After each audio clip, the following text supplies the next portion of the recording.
Hello. I am like so super duper awake and ready to go. I have so much focus skills and like I'm so ready and like so awake and like totally.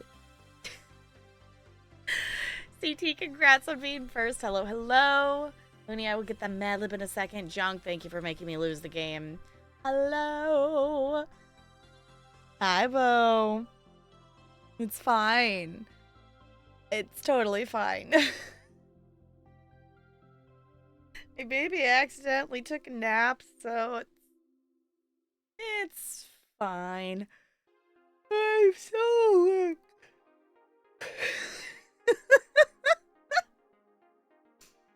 So late. I mean, it could have been worse. I could have. I don't know. It is the like. Okay, we're totally awake. We're gonna go do the thing because I want to do some Genshin, and I don't know. It's been. Today has just been a day. I got some gaming stuff done. I at least like opened and got the intro and stuff for the paper trail like video like set up. Did I edit any of it? No. At least it's all in there and ready to go. So 1 p.m. your time? Okay. Been watching YouTubes. Yay for YouTubes. So hopefully you start feeling less sleepy. Yeah, those should probably help. We did go to Costco. I went on an adventure. Costco, like, there's so many people on Saturdays. Like, I haven't normally, like, Valerian's been the one going and doing the shopping and the different things. It's been a bit since I'd actually gone to Costco. I was like, oh my gosh, there's so many people. But I did get I got one of the yogurt things, which actually I was going to post a picture of it in Churro Carts, and then I didn't actually do that. Let me do that now. Because they brought back, they had brought, so for a while they had just had the vanilla, and then they had like vanilla and berry swirl, and then they've brought back like the chocolate swirl, and now they have the option of just chocolate, but they also have the option of chocolate with like the chocolate sauce. And I got it and it was really good, but I think I will go back to just the vanilla with the chocolate sauce or something, because it was kind of, it wasn't too much chocolate, but it wasn't, I don't know, I guess it felt like eating like a, you know, like Dairy Queen or something. It wasn't like, it didn't have the same satisfaction of eating like a Costco, like, yogurt thing, whatnot. I don't know, it's still really good. Amethyst, hello! Did you Genshin and Honkai dailies? I did not do my Genshin dailies specifically because I know our questing tonight will complete the dailies.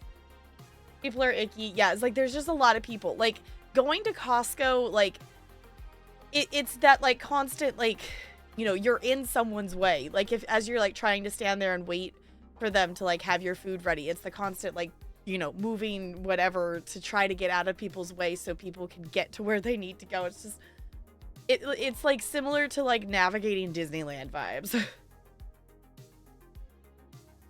6 a.m. Yeah. Most of the time it's like, no, it's go later or whatnot, but just timing-wise today, that is just when it worked. So I did go spend Genshin resin earlier, and I did ESO dailies, and I opened Disney Dreamlight Valley, and I figured out how to start. For anyone who plays Disney Dreamlight Valley, there's an event going on right now. And based on the dialogue in game, it sounds like it's going to be like an annual thing in the game. That'll be an annual event that it's like Park Fest or something like that.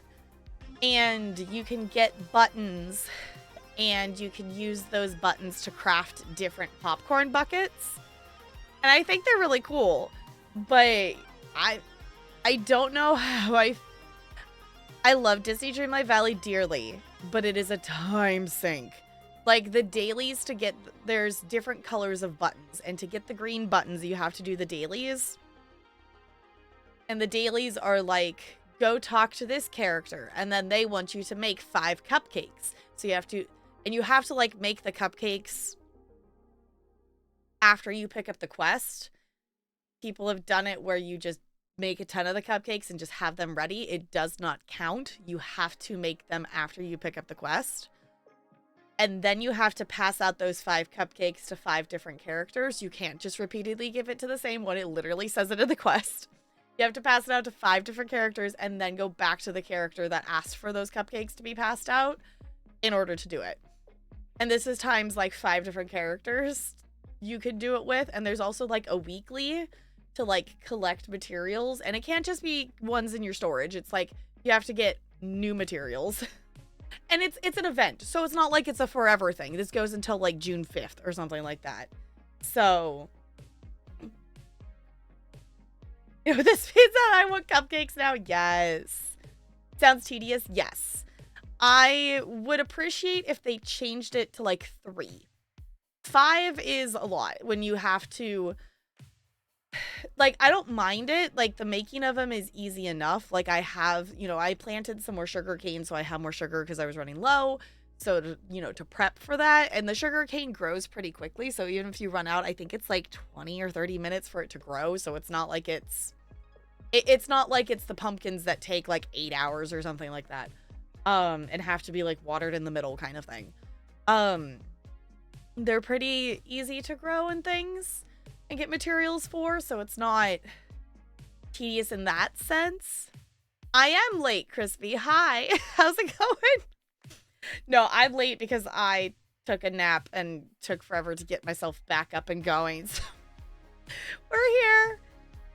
Let me actually get the Mad Libs before I get even more distracted. But I don't dislike it, but I did like one of them and it's like, okay, I could see it would be less tedious if I had the DLC. That is the only thing that I do not like. Like, I understand it's one of those things that it's like, they built it into the DLC. It's a mechanic in there. Multi-crafting, the multi-cooking is locked behind the DLC. So you have to, which you can like select a recipe and push auto add and it will auto fill the ingredients in and push cook. But you still have to go through the little animation 5 times to make 5 different sets of cupcakes. Whereas if you have the Eternity Isle DLC, you can say, make 5 of them and do it once. I do really want to get the DLC. I have not gone yet. I will eventually get it at some point, is my plan. I'm kind of waiting to see if it will go on sale. I'm also... I'm like, I want the extra things for stuff and questing and characters and stuff, but also I still have a lot of questing to do just in the base game. So I'm still kind of holding off a little bit. All right, let's see. What do we got for Mad Libs? Looney was first. Looney, I need a place. CT, it says a celebrity. It says male, but feel free to ignore that. We haven't necessarily been following that. And Crispy, yours is an adjective. An adjective. So a place, a celebrity, and an adjective. Jeez, that tail. Y'all, I think William's still live. William is like actually on the internet today. Like, what? Ignore the... Well, I'm just saying we haven't really necessarily followed when it's specified genders, we haven't really followed them necessarily. Still live, can confirm. Okay. Manly. Okay.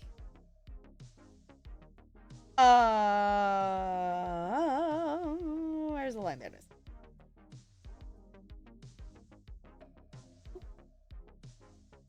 Manly. Can make Goldie a celebrity today? Okay. That's the thing too, is like we've also just kind of just been putting people in chat or whatever. Like the purpose of it is it wants it to be a person. is what it's like really getting at in the long run. And then Looney, yours is a place. Apples are delicious. I need to get some. I go back and forth on apples. Like, I like apples. but texture-wise, they're ones... Well, also just kind of fruit in general. I'm picky with textures. And fruit, I really like the taste of a lot of fruit, but I get either really tired of the textures very quickly, or I can't stand some of the textures. Inside the butt. Oh no, are there squids inside the butt? Oh no.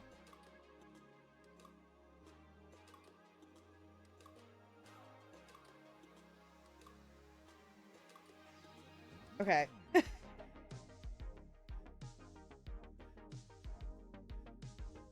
Inside the butt. Cheesy butt squids, apparently. Yeah, for reference, the words in this Mad Lib so far are milky, tent, fancy feast cats, cheese, squids, inside the butt, Goldie, and manly. I feel like we've got our whole spectrum of things here going on.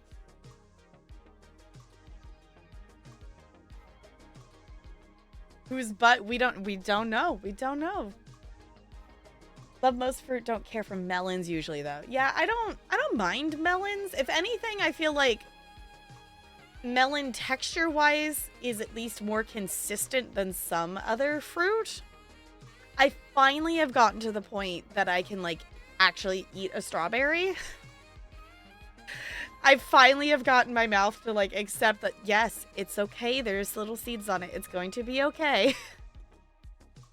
And that is the one like neurodivergent thing that bugs me is like getting like that textures, like even if I'm still liking the taste of something, if the texture is not right by whatever standards it sets that day, it will like be like it's like really. And this is one reason why like I can't do bananas. I have done the bananas for charity before. I will not do those ever again. I have eaten at least a bite or two of banana on stream for charity, and I will not do that again. Or if I do, it will be even higher than it was before, and it literally was at like $100 before. So I can kind of do bananas like if you smother it in peanut butter, but I still just I wish bananas weren't gross to me. I wish they weren't, because it would be good to like eat bananas for potassium things, and you know, it would be good to eat them. I just can't. I can't do it. Strawberries are one of my favorites. Okay, strawberries and bananas is such an amazing combination. Huh. Yeah, so the bananas is the multi thing of like the texture is gross. Like I cannot do the texture. I also hate the smell of them.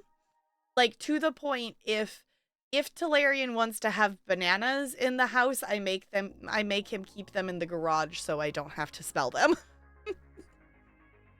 Like I hate the smell of bananas. I will say I can get past it enough, like I can get past the smell if the textures change. So like if it's like banana bread, like I still don't love banana bread, but like I can manage to eat banana bread. I can manage to eat things with bananas in it. I can get over the smell, but I can't get over the texture. Like I can't get over the combination of both of those at the same time.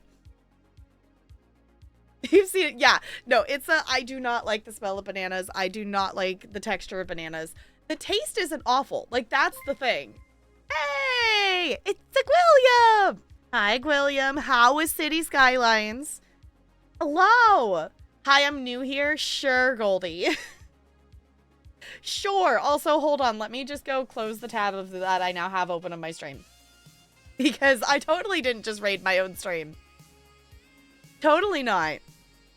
Gwilliam, welcome back to the internet. If y'all don't follow Gwilliam, Gwilliam used to be on the internet lots and lots and lots, like some of the people here, and Gwilliam has this thing called like an IRL like social life thing that I still don't fully understand of things, but Gwilliam does really like playing City Skylines. So if you want to see an occasional City Skylines thing, that is probably what Gwilliam will be up to.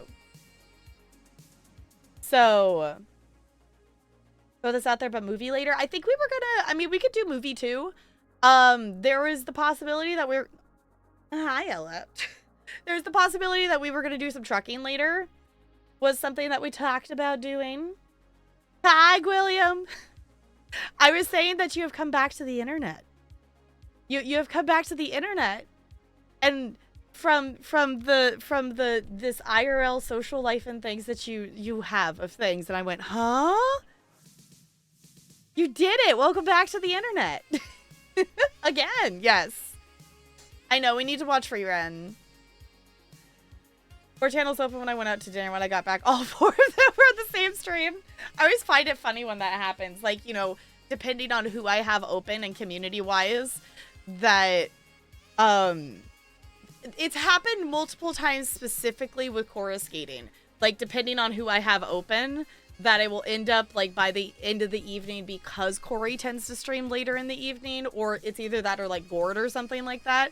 Those people that stream later in the evening, it will end up with, like, everybody in the, you know, everyone will end up rated into those streams. It's like, well, I'm never going to complain about tabs combining into one. So. Oh, without fixing that first. Fair. That's definitely fair. Yeah, I figured we would maybe do some trucking. I did get the DLC, so we could check out Nebraska. Yeah. Hold on. I have to be a goober. Hold on, I have to be a goober.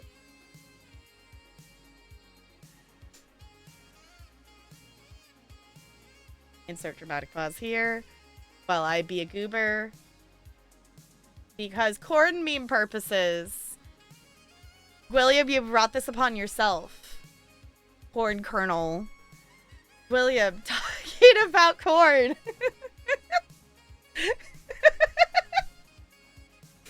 You're the one who did bring up and start talking about corn. I guess I did put the corn emote in chat, but you did talk about corn. So, enjoy. Just know, Grillium, that is a featured clip, so if someone goes to your page, it is one of the clips that shows up at the top. You can go undo that if you wish to, but I realized after I pushed the publish button that since I'm a mod, it defaults to making it be a published clip, and I realized that too late after pushing the button. And I was like, oh wait, no, I didn't unclick the box. It defaults to being clicked as a moderator, and I forget that. So, you can go into your clips and unfeature it, just so you know. If you don't wish for it to be featured.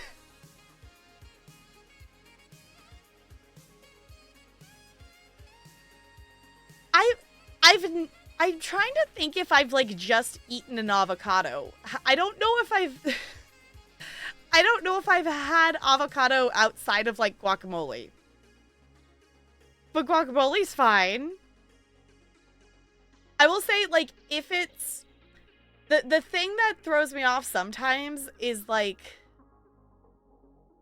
the mushy stuff isn't necessarily bad. It's the, like... It's those in-between ones, like bananas, that it's, like, solid but mushy. Like, I eat yogurt in my lunch every day, and that's, like, my fruit. So that is, like, that kind of mush is fine, but it needs to be, like, one consistent texture, if that makes sense. Like, it either needs to be crunchy, or it needs to be mushy, or if it needs to be, like, smooth. Like, it can't be... Like, it can't be in between. So, like, growing up, my mom would, like, literally, like, you know, she would, like, have, like, a filter thing that she would put, like, spaghetti sauce through, because I could not handle, like, the sauce. It wasn't a ton of them, but it would have, like, a couple little onion chunks. And whenever I would get one of those, I couldn't have the little tiny chunk of onion in the smooth of the sauce. It would drive me nuts. I'm over it now. Like, that's one I've gotten over. But it can't go both ways. My phobia. Not for that, Looney. I'll just get you back. I mean, technically you can, because you do have a mod sword here. That is technically fair.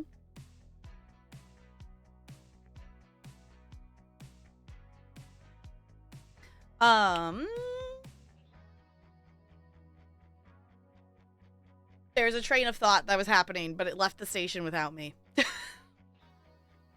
There was a train of thought forming, but it left without me. I don't know what it was.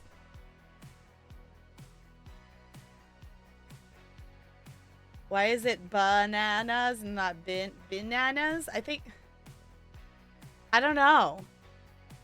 Bananas? It's bananas. Banana, banana. I want to have like the banana, the B-A-N-A-N-A-S. Bonanas. Oh, what's that song? The I like to eat equals and paninis. I like to oat, opals and bananas. Y'all know that song? Did she like change the vowel sound? Bananas? I mean, sure. Singing the same Minion song? Yes! One brain cell! One singular brain cell only. From Barney the Purple Dinosaur, it's been a minute. Okay. I couldn't remember if it was a Barney song or not, to be honest. For reference, if anyone doesn't know, I was like a Barney kid. Like, my parents took me to the Barney concert, Barney kid. My Barney is still on my bed, Barney kid. So, is it from Wiggles? It might be in both. I also watched Wiggles as a kid. I was not as big a fan of Wiggles as I was of Barney. Like, I watched, like, all the Barney stuff. I was a Barney and Blue's Clues kid. And I did watch some Wiggles, but that wasn't, like, my thing. Came excited for some Wiggles? Yes. Wiggles is good. The fact that the Wiggles still exist, like the show and stuff, like obviously it's not like fully the original cast anymore of stuff, but like I can't believe they're still making things. There's also a Barney, a Blue's Clues, and some Wiggles. Yes. I mean, like that's the reason like I like originally and like still know like the order of the planets is because like the Blue's Clues planet song. Oh, the sun's the bright star, Mercury's bright too, Venus is the brightest planet, Earth's home to me and you, Mars is the red one, and Jupiter's most wide. I'm gonna stop there. It's catchy. Wiggles is serious business, that's why a bunch of streamers do a wiggle break. Uh-huh. Do you guys are Barney kids? That explains so much. It kind of does, though, doesn't it? I was definitely a Barney kid. And I'm in the, like, if I remember to, or if, you know, actually, I don't remember. I don't think I watched this last year. I didn't get the tape. Like, if I am able to get the VHS out and stuff, like, I will watch, like, the Barney Christmas movie thing, or, like, stream it or whatever if I can find it online. I will watch that, like, every year. That and, I think it was like it technically was like I think it was Target, some like Target special TV special thing that was like Snowden on Ice that I watched on VHS like every single year. I think I have it. I think I have it bookmarked for YouTube that has it, if it's still there. But there was two of them. There was one that it was like Snowden helping the kids like fulfill their dreams, and they would like come through the mirror and they would come to the ice and fulfill their dream. And then there was like a Raggedy Ann and Andy focused one and stuff too. Like, I don't know. I remember watching those.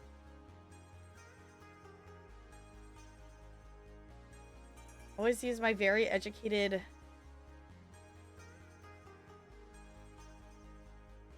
my very educated mother just served us nachos. I forgot about that one. It was 9 pizzas back then. Yeah.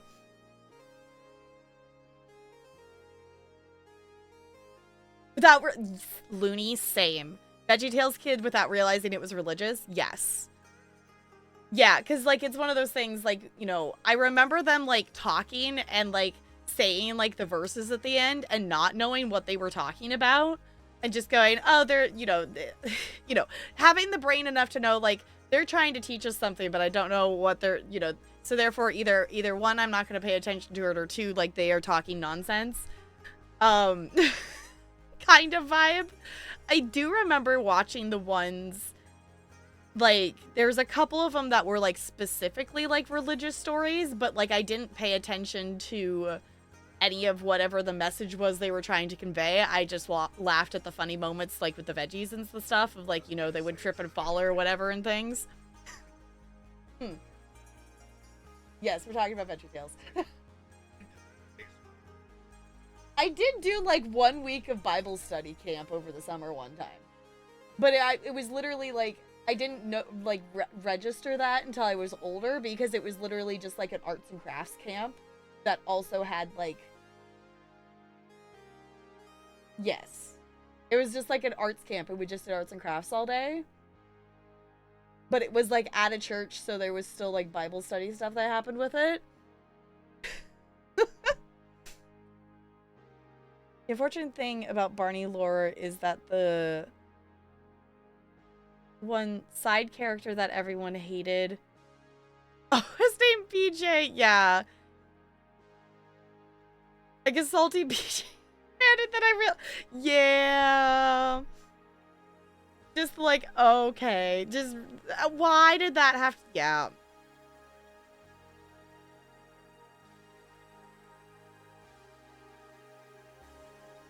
Conversation has... No, it's Talarian over there. I know you can't see him. There's the doorway, like, literally right there. Tried to get you to go to youth group, but I totally didn't understand it was religious. I generally thought it was for youths just to hang out. Yeah. And this is why... Like, obviously, if you're a religious person, by all means, do the things. But this is why it's like... It's a cult. It's a cult. You cannot tell me that it's not a cult with the way it works and how they, like, trick you into joining and following the ways. And, you know, you cannot tell me that it's not a cult.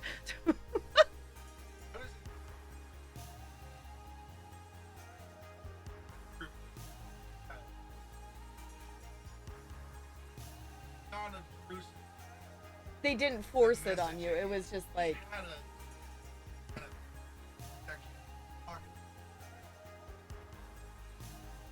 Was just hanging out or doing stuff. Yeah.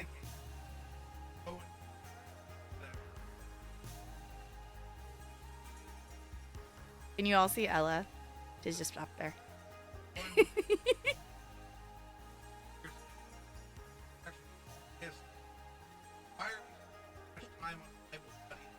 Right. We're supposed to be doing stuff and not sitting here talking about the Bible. Yeah.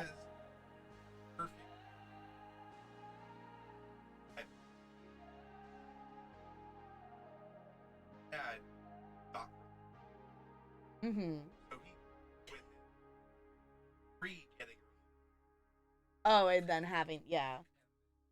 She's so cute. Yeah. So he had that initial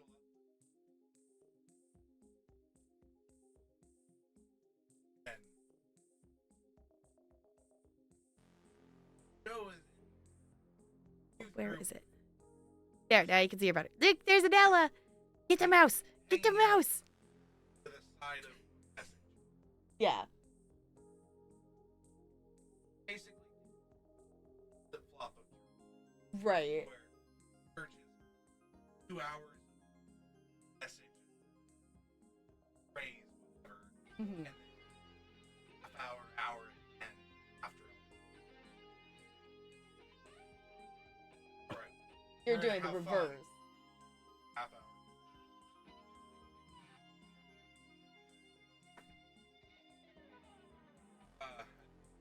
Entire church. Oh, right. That's the shirt that's got the green on it, right? My hat. Yeah. Like,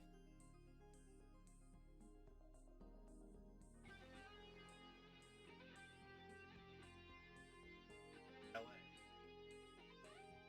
Is she cute? I think she's cute. Yeah, all religion is a cult. Exactly. I remember all religions, whatever, Uh-huh. All really salty. By the guy. Yeah, like every other word from Tia. Okay, I was like, I never remember if y'all could actually hear him or not. Basically, he's talking that youth group was like, you know, it was like a hangout thing with like a little bit of the stuff in there. So it's getting noise filtered. Yeah, I don't know how to. I don't know if there's a way I can like just push a button and toggle that. I mean, if you want to come over here and join the conversation, you could come over here and join the conversation, but they can't hear you. So then I just look like I'm staring off into the distance. I don't want to shun you away, though. You could come join. You can type in chat, too. Well, then you can come over here and talk. I'm trying not to shun him. But that's the hard thing to say. I don't know if there's a way if I, like, with Go XLR stuff, like, I don't know if I could, like, toggle the filter of that for y'all to be able to hear him for farther away. This mic is also, like, that directional more so than, like, my old mic, you all would be able to hear him on it because it was just, like, that general area kind of mic. So... Is her Blanky? She was little sister forced to hang with everyone, even though... Yeah, I think Baby Bop is the reason, like, I would carry her... Like, I have... It's somewhere. Like, it's in, like, a box somewhere that I have, like, a Winnie the Pooh blanket that I, like, had as a kid that I would carry around and whatnot. Everyone knows that Tech Girls is a really big fan of penguins and plush. I was very brave, and I did not buy a Squishmallow at Costco today. They had, so like, you know, like this-ish size, whatnot. They had a Henry there of like the, you know, this cube-sized one. They had a Henry there. And I have, where's the other one? There's another, where do you end up? There's little tiny Henry. Little tiny Henrys right there. I have multiple little sizes of Henry. I have that one, and I have that one, and then I have like another one like this somewhere, but I don't know where it is. But I didn't do it. There was also a like purple bear that had like a cute little tie bandana on its head. It was really cute. And I didn't get it. I didn't do the thing. It's like, no, I already have Henry. It's fine. Hi, Jessica. The penguin girl. What?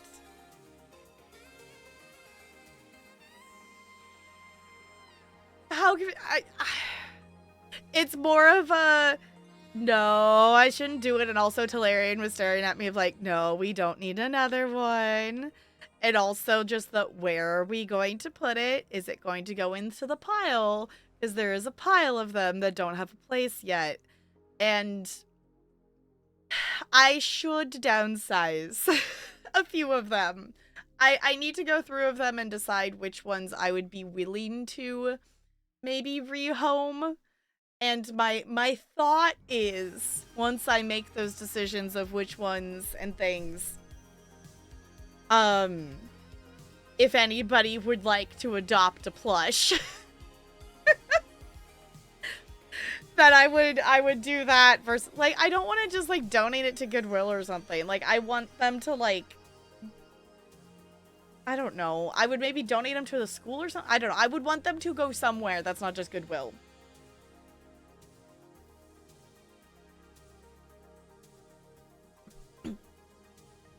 Yes, there is, Crispy. Here's the thing.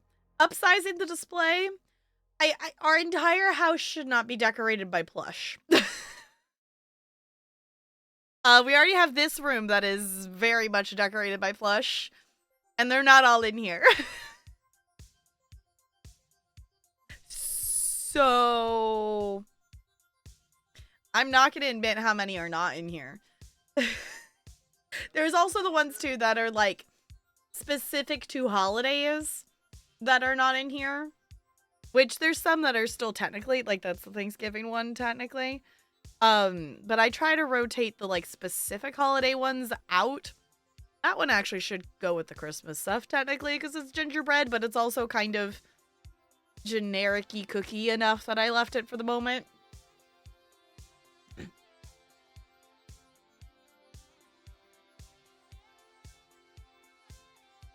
How many Transformers do you have?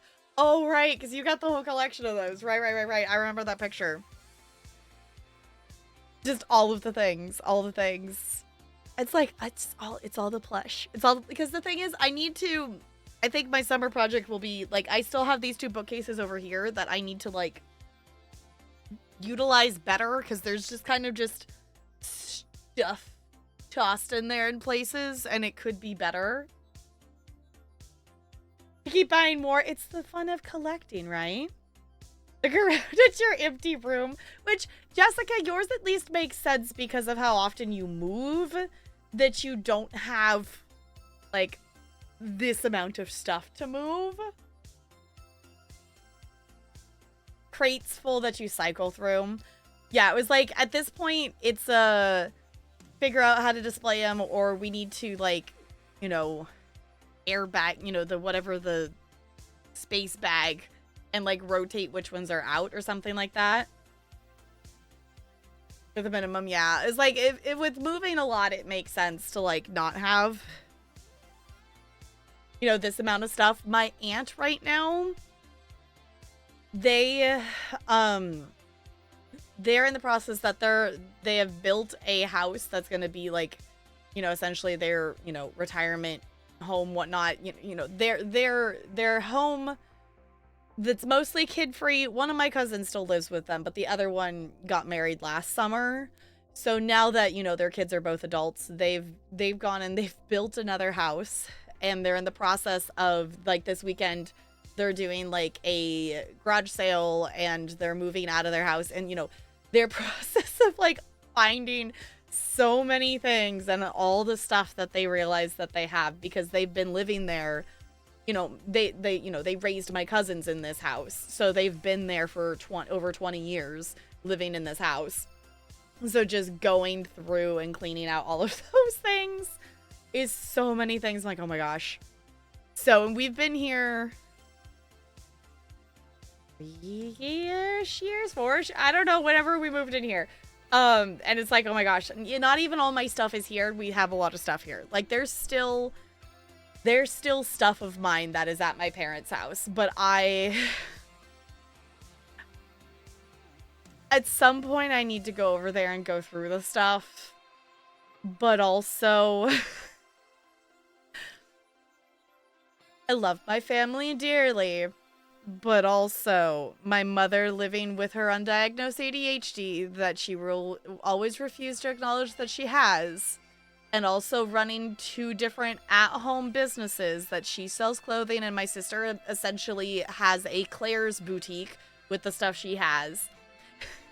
Depending on the day of when you go over there, it is like a one-way single-file pathway through the lower part of the house to be able to get anywhere because of how many racks of things they have and all the stuff they move around, and it's like, oh my gosh. That's not ADHD, that's normal. I do that. Yeah. One of my mother's personality traits is she enjoys being, quote, normal, and very much values that she's, quote, the normal one of the family. And I love her dearly, but she's not the normal one of the family. She's not. According to my mother, yes. According to my mother, it is. So, and it's one of those things, I have also personally just, like, distanced myself as well, which unfortunately means I've, like, distanced myself from my sister too. But it's just, there's only so much time and energy I can do to forcing them to actually get better.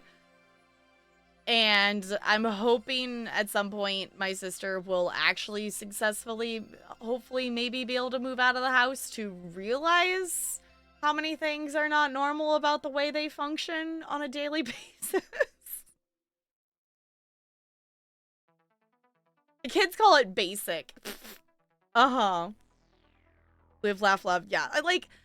I love my mother and I love my family dearly, but also, like, oh my gosh. The difference between, me unintentionally moving out and, like, as much as 2020 was a whole thing, I am thankful that 2020, like, made it so I was out of the house and, like, had the time of, like, of being away and being able to, like, have that, like, outside looking in at it and go, oh, that kind of, the removing yourself from the situation that makes some things clearer kind of thing. So, I don't know. They are content with how they are working and living at the moment. So, like, if they're happy, sure, but also, like, they could do with some more help. My poor dad, just like, yep. My dad, for reference, my dad's a counselor. So, like, he's totally fully aware of the things that they probably could need help with. But knows that my mom won't accept that help. So, it's a whole balance. It's a whole balance. But shit, as I went through 2022, at least I finally live on my own without so much junk in storage. Yeah. It's like, at least, like, the result of 2020 was that I, moved out and we ended up with we ended up being able to get our own house. Like, the results of that, ended up being a good thing. So, the whole of me moving out was kind of unintentional, which was really still wild to me to think about. Because essentially I just went to Tolarian's for the weekend. I didn't know when I would come back, and then it ended up being like, we were just gonna stay there, because then it was like, quarantining away, and it's like, well, I guess I'm here. Because, like, I wasn't gonna go back to my parents' house to quarantine there with their shitty internet and not my computer. I was gonna quarantine, and not be able to go see Tolarian. I'm like, no, I'm gonna be over here. I'm gonna be over here with Tolarian and the better internet and my computer to be able to have access to, like, social things. So that's just kind of how it ended up being. And then, obviously we decided to start looking for houses, and then I just went from the rental to here. So, love to get a slightly bigger apartment just so I could get all my shit to me and not my mom's, then maybe start going through it properly. Yeah, like, that's the thing too, is, like, part of the reason my stuff is still over there is my mom isn't forcing me to just, like, take all my shit and, pack it up and have to go through it here. Because that's kind of the problem we have. Like, we have, like, boxes of stuff here that is just, like, Tolarian's mom just, like, giving him boxes of shit. Of, like, no, this is yours now. This is yours now. Of her not wanting it. So now we have boxes of stuff that it's, like, it's his stuff to go through, but not necessarily all his stuff. The boxes of things that have accumulated. So my mom's not forcing us to, like, take on those, boxes of my stuff as well. My only problem is, like, obviously they've moved stuff around and whatnot. So I'm like, I don't know where, they've gutted my room. They boxed up stuff in my room. Like, they took apart my bed. Like, my room doesn't exist as my bedroom there. So, like, stuff is, like, boxed. And, like, I was over there and, like, we went through stuff and things, but there's still stuff there. And they've also managed to lose my printer, which is the thing that's bugging me. I've been having to, like, print stuff out at work if I need something printed for college stuff, because my mom has managed to lose my printer in the house. If that tells you the level of stuff they have and non-organization, that they managed to lose my entire printer. It was now your niece's room, so my stuff got packed into bins. It's all in the garage now. Okay. Yeah, it's like my stuff is, like, mostly, like, packed and things because, they're using they're using the spaces, like, my for reference, the house that my parents live in, they built it. Originally there were supposed to be 3 siblings. There's only 2 of us. But that extra bedroom was, like, a study room / spare bedroom thing. And that room That stuff got packed up because that is my sister's boutique room that has all of her merchandise and stuff in it. My bedroom, I don't know if they put anything else in it. So, how do you manage that? Great question. I don't know, but they have been trying to find my printer for like a year now, and they still haven't been able to figure out where they put it. So that tells you the level of merchandise and stuff that is in that house. Oh, I wouldn't call them hoarders because it's not like it's not like it's junk and stuff. They just have a ton of stuff. Like their business has taken over the like main floor of the house. So they have racks of clothes everywhere, but like all the stuff on the racks of clothes is organized, and they have, you know, there's a method to the madness, but it is madness. It is like ADHD organization for the whole house. Well, that's what I was saying, yeah. Oh, I didn't think about that. My mom has all her like creative memory scrapbooking stuff from back when that was still a company. She still has all of that stuff and things. So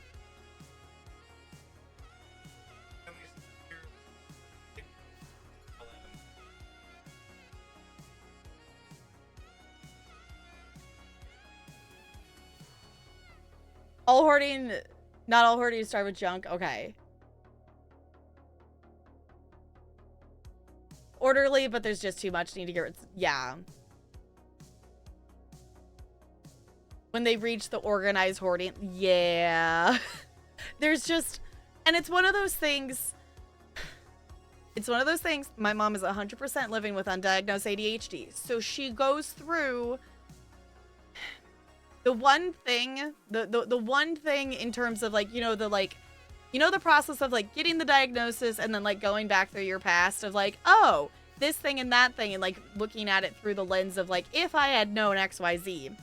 The one thing I really bugs me about my mom is that she's allowed to use timers, but when I would use a timer to like do my homework and shit, like I would set it for 15-20 minutes and then I would take a 5-minute break. If she caught me on a 5-minute break, she would get mad at me and be like, why aren't you just sitting there and finishing it? Like, why aren't you just sitting there and doing it? Why are you taking a break? And then I would try to do that and then I would get zero shit done, and then she would get mad that I got zero shit done. So it was just, but she was allowed to do whenever the moment strikes her to set a 15-minute timer and clean for 15 minutes. So she goes in that cycle every few months and she will like clean for an entire day. So, do the timer, and she will do, have the whiteboard checklist and all these things. She's fallen into doing all these things that are technically ADHD accommodations, and she doesn't realize it, which is the other thing that is bizarre to me. But also I'm aware it's because she has also chosen specifically not to educate herself on anything of ADHD, because I have bugged her and asked her to do that to understand my brain better, and she refuses to do so, which is why I've distanced myself, because she does, because she hasn't, realized all the things she does. And it's so interesting, like, it's interesting to think about and interesting to watch from an outside perspective, if that makes sense. Like, it functions for her. Like, she still functions in her chaos, but it is absolute chaos. And that house has way too much shit in it. Like, it has so much stuff. It is so much stuff. And it's one of those things too, like, even the stuff, some of the stuff like they'll gift for like Christmas and things, we just won't keep. Because it's like, I don't need, like today, like we went to Costco and we picked up some stuff for them. You probably can't see it. It's probably too small. Yeah, it's way too small. There's a little tiny purple, like, plastic ring that they gave me because it's purple and it has a penguin on it. Because they just happened to find it and have that. And they also gave me, like, a little cat, like, tattoo thing. So, like, they have all those, like, those little knick-knacky things that they just have. Like, talking, like, McDonald's toy kind of knickknacks of just buckets and bins of stuff. But it's all, like, in containers, but it's still like they have too much stuff. Or she, you know, also falls for the, like, as seen on TV things. The amount of as seen on TV items that are in my mother's house is way too many. Like, we're talking, like, Bodabra, like, all that kind of stuff. Also, just, the Bodabra is actually awesome. I will vouch that the Bodabra is actually really cool, but also she has all that kind of stuff. I tell her something, she does the, yeah, we're all a little bit like that, which is not helpful at all. Yep. Mm-hmm. Well, and it's one of those things, too, like, you know, there was multiple moments in high school and stuff that, like, she would ask me or my dad would ask me of, like, do you have... Which I think this is just also a fault of just, like, general knowledge on ADHD. Of specifically asking the question of, like, do you have a hard time focusing? And I would say no, because, you know... The general understanding of ADHD just being the definition of you have a hard time focusing... And that's not what it is. It's an executive function disorder. I can focus on shit. When we hop into Genshin tonight, we're gonna play Genshin for hours. I can focus on things. It is possible, but there's a difference between normal, neurotypical focus and hyperfocus. Those are two different things. And not understanding that my ability to sit and read an entire book in one sitting, or sit and, like, watch a movie on repeat all day was a hyper focus, not just a normal focus. You know, not understanding that difference kind of thing. Because that's one reason I would like to reread the Percy Jackson books. Because I've read the entire series in about 2.5 weeks over a summer. And it didn't, none of, like, a few points in the story I remember, but I read it so quickly that it didn't enter my long-term memory. So I would like to reread the series at some point. I had that thought. It's not that I can't focus. It's that I have no control on what and how much I'm focusing. Exactly, Crispy. It's an executive function disorder. It's not that I'm not capable of doing the things. I am capable of doing the different things, but I do not have the executive control over when and for how long those things happen for. So it's not that we're not capable. It's just we are in the passenger seat, not the driver's seat. We are in the passenger seat, not the driver's seat. Hanging on for dear life. And we go wherever the brain driver drives us.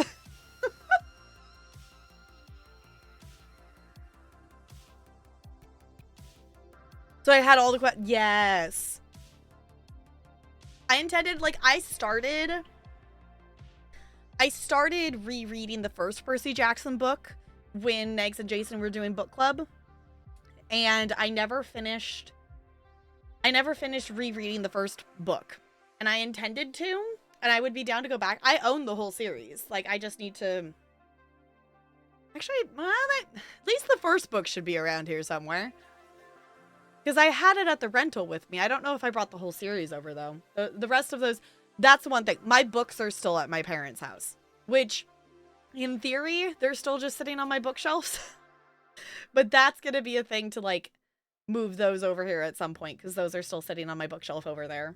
Well, I guess it's technically 2 bookshelves. There's 2 bookshelves that have my chapter books on them, and then there's also the ones, there's also, like, the bookshelf that's, like, all of, like, the picture books and kid books that we kept and such. So also just growing up and going, yes, I will already knowing that I was not actually going to have kids, but telling my mom when we would go through and clean stuff of, no, I'm gonna keep that for my kids. Like the dollhouse, the amount of times I said, no, I'm keeping it for my kids. No, I'm going to keep it. I'm going to use it with my kids for that dollhouse. And knowing that it was a lie every time. Like, no. I'm not having kids. Like, I wasn't, like, as for sure certain about it at that time. But, like, I already knew that I probably wasn't going to have kids. So I will sometimes get hyper-focused into something so much that I filter everything out around me. Like, I will sit down and look at the TV and suddenly the commercials are so interesting, and the next thing I know is that they're yelling my name and laughing at me because they're talking to me. I was completely unaware, but I have no Can't have executive function. I'm fine. Exactly. My mom would always get mad about my, quote, selective hearing, is what she called it.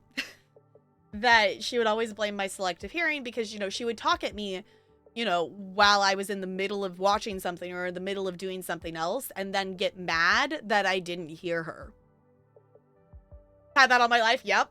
Yeah. She would get mad for selective hearing. Like, I'm not choosing not to listen to you. It's just I was doing something else.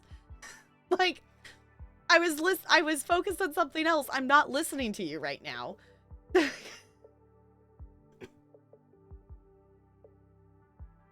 So audiobook the shit out of it? Yes. Keeping that shit for me? Yes. Also, the dollhouse the dollhouse has ended up in, like, the back room, and I need to actually do something more with it. The idea I have is I want to put something, I don't know if we would put carpet or what, I want to put something in there that the cats will go and lay in it, and I want to actually just make it be for the cats or something. Because, like, at this point, I'm not, you know, I'm not necessarily going to sit and play dolls with it. It's also, because it's not a Barbie dollhouse. It's not, you know, it's not a specific branded dollhouse. It's just a dollhouse. And I don't know if my mom has the dolls that actually go with it somewhere, but they're just like, you know, they're just little plastic dolls that, like, bend at the waist kind of thing. And it was very much of, like, you know, here's the mom, here's the dad, and here's the 2 kids for the family. And I don't know if we have those anymore. But it's not like, it's too short for Barbies. So it's not like I'm really going to sit there with my Barbie dolls, which actually, I think my Barbies are still at my parents' house too. Not do that, I'm always present. See, that's such a, like, foreign concept to me. Because, like, I even have to be aware of it, specifically, like, for stuff like staff meetings and things. And because I've kind of decided to, like, you know, unmask and not pretend to be neurotypical in a lot of situations, like, I keep bringing, which actually I'm realizing it's still in my bag. I put my fidget spinner in my purse. Well, actually, I think 2 of them are in there, because this one, I'm so bummed with this one. I don't know what happened of it. Like, it's kind of been like this since I got it. Something is, like, in the bearings or something, but it stops. And I don't know how to fix that. But this one is very cool, but it doesn't spin. ADHD is fun. Yes, Junk. Yeah, the hearing is definitely a thing. Specifically audio processing, which it's not for all ADHDs. Like, this is, you know, you can kind of have it, I've heard it, you know, one way or the other. Like, either you're really good at processing audio stuff or, like, not. Which is why, like, I love listening to audiobooks. I love listening to, like, Critical Role and things like that. But I have to be very mindful of how I do it. Which is oftentimes why I will listen to it or watch it while I'm eating, because that gives something for me to be doing while I can then just pay attention to the audio. Because, you know, I don't do it so much while, like, actually reading and stuff. But it's the, you know, listening to the thing and then something catches your attention and you think of the thing and then you get distracted. And then you realize, like, 2 minutes later that you weren't actually listening to the thing anymore. And then you have to go back. And then you get distracted again. And then you have to go back again. And then you realize that you still didn't hear what they were saying in the last minute. You're the one with the foreign concepts here. Fair. They talk right at me and I could see something behind them and focus on it completely, not hear anything. And then they just told me and I go, huh? Yeah. Due to loud machinery? Yeah.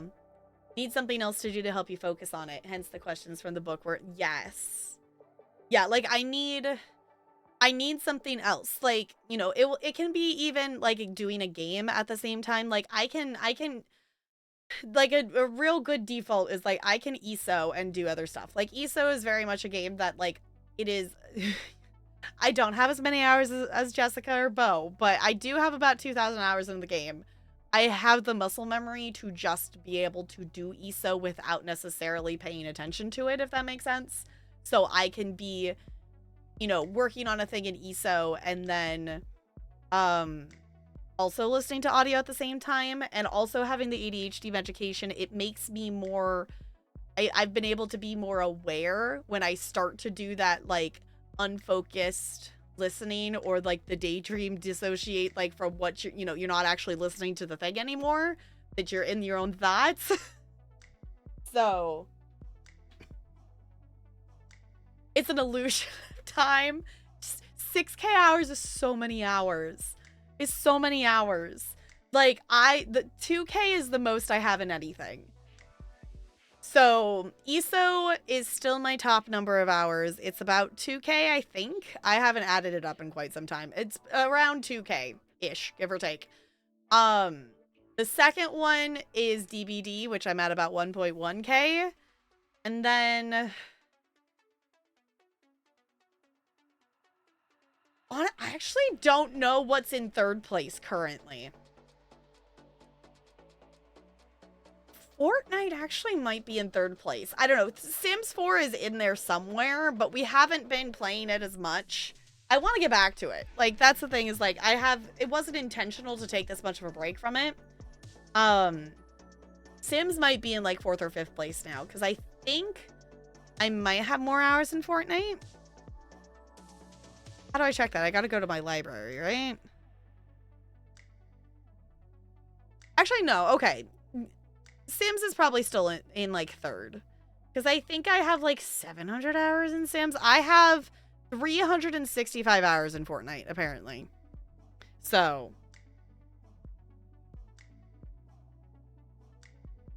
Put you back into books and I still do questions while listening to them. Yeah. Okay.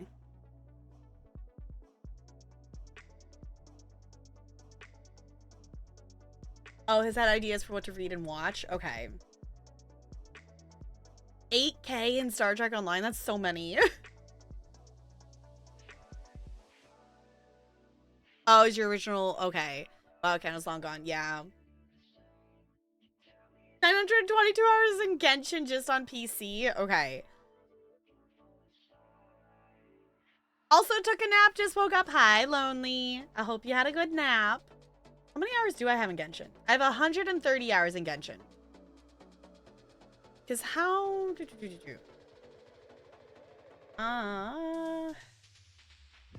I don't have the EA store and on my taskbar.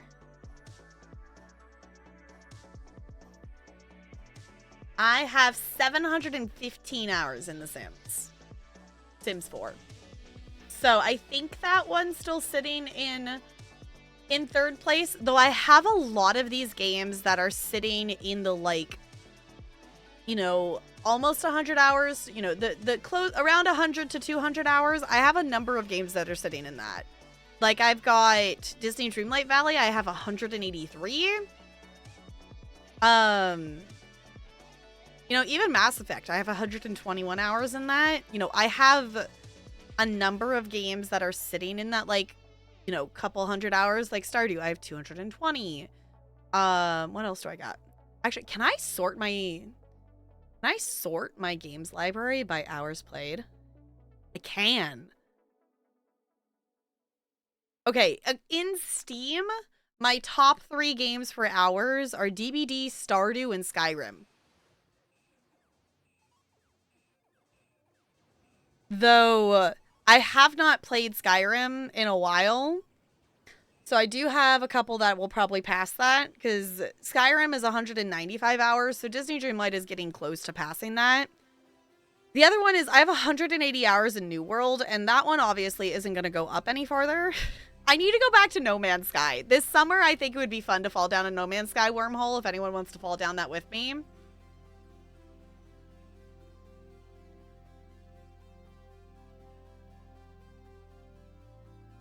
Understand the multitasking of games too. So many games. All the games. At this moment, ESO and Genshin. Okay.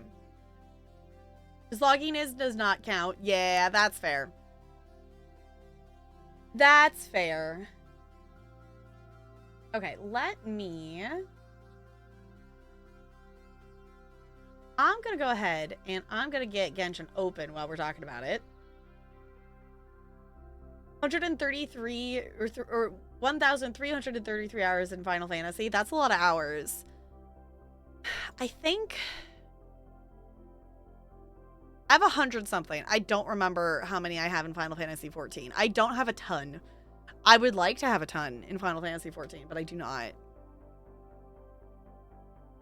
Steam game hours is Cyberpunk 2077 at 250 hours, followed by Baldur's Gate 3. Oh, and Truck just in third at 128. Okay. Yeah, because there's also ones here that, like Pomo Farm is sitting in here. Like, it doesn't surprise me at all the ones that are in the top. Because what would be 1, 2, 3, 4, 5, 6, 7, 8, 9, 10. Okay. I'm actually kind of surprised House Flipper's in the top 10. So, like, my top 10. I guess I could just swap over here and screen share so y'all can see it. Because I need to turn the screen share on anyway. Display capture. Because this is where mine is sitting. Of top stuff. We definitely need to play more Civ. Is definitely a thing that we need to play. Obviously, Spirit City Lo-Fi Sessions is climbing through the ranks of hours very quickly because I have been playing that game quite a bit. So 516 hours in Stardew. Coloring Pixels. Oh, I think I have that, but I don't think I think I have it in my library, but I haven't really played it. I have Woo Loop. I have more hours in Woo Loop. Online session tonight was fun. Yay! I know. I want to play more. Also, I never finished checking out the Sins of the Flesh update in Cult of the Lamb, so I do want to go back to that. Is through color. Yeah, that's why I connected it to that. So, like, some of these, the other thing I was scrolling through and looking at is, like, I want to try to 100% some more of the games that I have. But, you know, obviously a lot of the ones that we've, like, just played through the story don't have as many hours. Slay the Princess needs more hours in it. We need to go back and play more Slay the Princess. I need to do that. Also, if anyone wants Lottleknot, it is in this month's Humble Choice, and I will have an extra key for it, so if anyone wants to play that. I need to get back to Chilquarium, because I have not played it recently. Okay, I know we have too many games to stream, but I have not played through the entire story of Garden Paws. I've, like, started a save, like, 3 or 4 times and never stuck with one. But this game has Twitch integration, and you all can be the little characters that visit my store, and it's really heckin' cute. It's really cute. But all the things. I want to play more penguins. Getting a lot of golden fish, but rainbow are still super hard to get. Okay, I just need to go back to playing it because I just haven't been playing it as much. I want to go back and I want 100% Snufkin because I think that would be really cute. 31 hours in New World, and most of what I do is harvesting. Yeah, honestly, if I went back and reinstalled New World, it would literally just be to fish. Like, that is my biggest disappointment with New World, is New World, I wish, was making better choices in terms of content they were making and how they're doing their content. For reference, and if anyone doesn't know, they have fallen down the, we're doing battle passes that contain story, and if you don't play during the battle pass, you never get to do that content. But also, we're trying to be a PvP game, even though everyone keeps screaming at you to not be a PvP game because we want it to be a PvE game. So, like chopping trees. Yes, the chopping trees is very satisfying, and the fishing is probably one of my favorite games to fish in. Hi, Freeze Max. Welcome on in. Iso Genshin DVD, Baldur's Gate 3, Pokemon Black 2. Okay. New World Scarlet Hollow. Okay. How many hours do I have in Scarlet Hollow, actually? To stream, question mark. Scarlet Hollow. I have 28 hours in it. Okay. Yes, for reference, if anyone doesn't know, this is the the to stream ? Category of my Steam library. It has 105 games in it. So, yeah, boo limited PvE content. Yeah, and also PvE content that is only available during a battle pass season and then they delete it. So, just the amount of stupid choices that the New World devs are making is just made me not want to play that game. Also, y'all, are we interested in me streaming more Manor Lords? Because, like, I'm very much sitting at the, like, I want to play more Manor Lords, but I don't necessarily immediately want to start over and, like, start a separate save for off-stream. I want to continue where we were, but I don't know when we're going to stream more, but I want to play more Manor Lords because that was really chill. Story started... Yeah, like, I don't think the original, like... I think the main story of it was okay. Like, I think, you know, was it the best well-written story ever? Not necessarily, but it was okay for the what it was. But their insistence on making content only playable in groups, and their insistence on making as many things PvP and best gear being blocked by PvP, like, they've made so many bad choices. Like, consistently. So it's like, why? Why is this a thing? Also, everyone should play Turbo Pug. Everyone should play Turbo Pug. That is the game I will always randomly recommend to people because it just makes me smile. Because it's silly.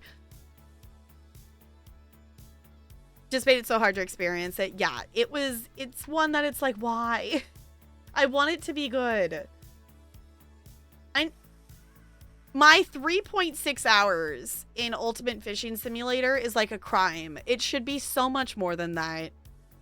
The thing with Ultimate Fishing Simulator is the fishing itself is really satisfying, but the game does zero explanation or help on to know what kind of gear to use to catch fish. It doesn't teach you that at all. Like, it teaches you where things are and what is available, but it doesn't teach you how you should use it. And that's very confusing to me. So, we have so many things. We should play the Ultra Deluxe Stanley Parable. I cannot play the regular version yet. I'm waiting. I opened it, I think, in like 2020. And I need to wait. I want the achievement. Is this too many games? It's fine. I have a totally normal amount of games. Y'all, Fabledom, it's full release now, and I might just go... I don't know if I want to continue the save file I have or just start a new one. Also, we need to play more Slime Rancher 2. Yeah, beat Turbo Pug? Yes, you have, and it makes me happy. There's so many good games. So many good games. In so little time. Fine. Snacko has done some really... Snacko's done a lot of updates, and I really want to get back to it, because we first checked it out when it, like, first launched in early access, and it definitely had some bugs, and I want to go back to it. Because they've added a lot of content since we've played. Idea, Marlinthon. It's like Backlogathon, but only games with Marlins, and you must must get to Marlin before moving to next game. Yes, I'm down. That is silly. That is ridiculous.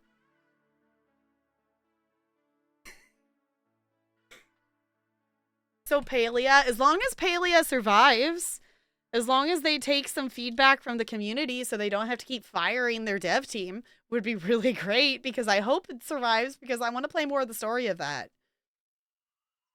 Also, I need to learn how to play RimWorld. Oh, apparently Sui's playing RimWorld right now. I want to learn how to play RimWorld. I've, like, done the tutorial, but the tutorial doesn't actually really teach you how to play. It doesn't really help much. And we are gonna play more Paper Trail on Tuesday when it launches, is the plan. Can we appreciate that I have 69 minutes in Fall of Porcupine? Can we just appreciate that, please? Thank you. And the fact that it's gonna stay like that forever because I have no plans to go back to play the rest of that game.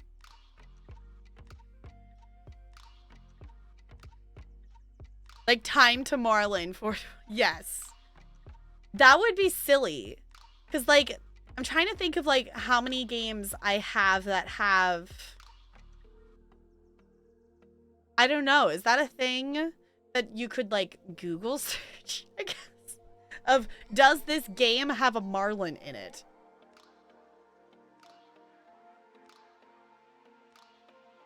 I don't know. That would be interesting to see. Of how many games have a Marlin in it. Like, Chillquarium does have a Marlin in it. I should play more Wooloop. Wooloop has so many achievements, it's insane.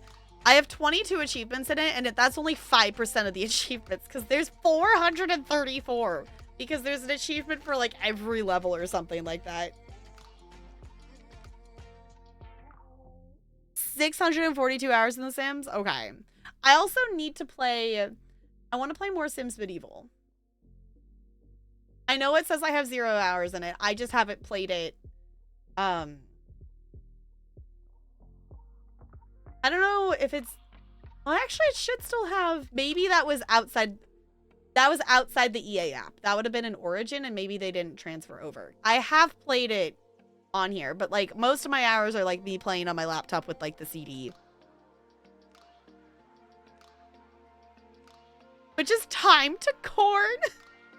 I mean, we do have Cornucopia, which it just got another major update.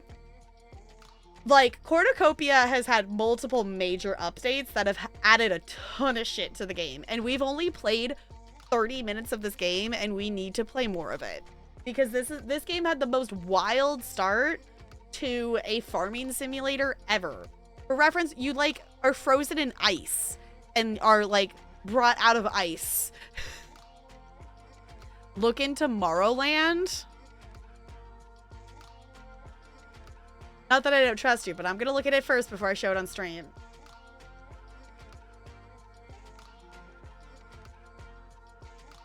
What?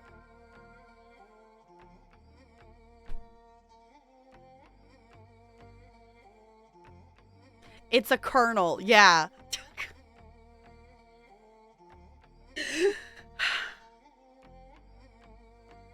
That's why I was confused with that when I got it. It was like, no. No.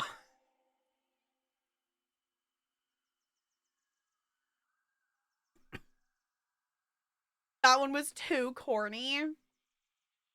I am clicking back in here so I don't have to see that every time I click back over. Because I'm opening Genshin, gosh darn it. You are going to hear a computer boop. It is going to be my computer boop. Because for some reason it has to do that every time it opens Genshin. And I do not understand why. Amazed. They could only leave without even losing the game, right?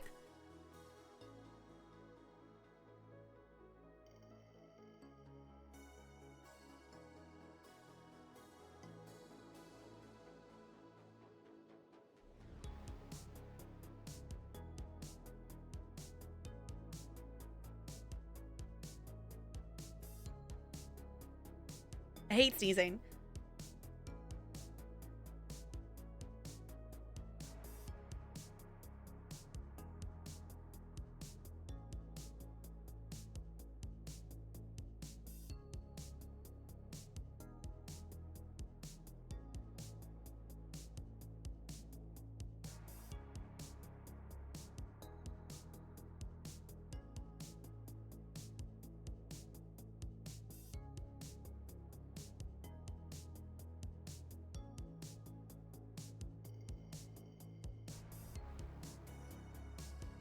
Sneezing is annoying.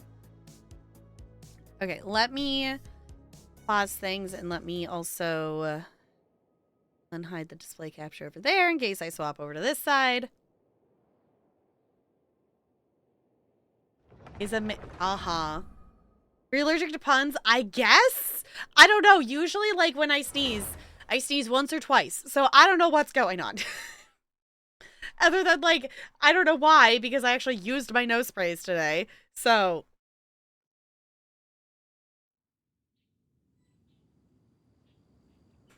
Only if you say it's a corn maze. Uh-huh.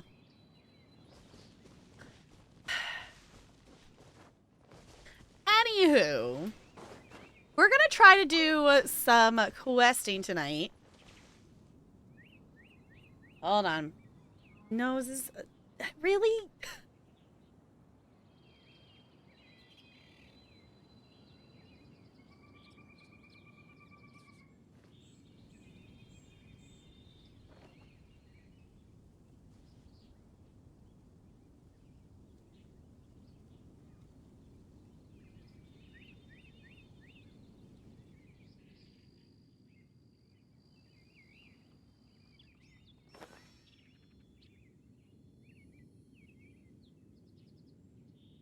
Okay, sorry. My nose decided it needed to leak now. It's fine. I think we're okay.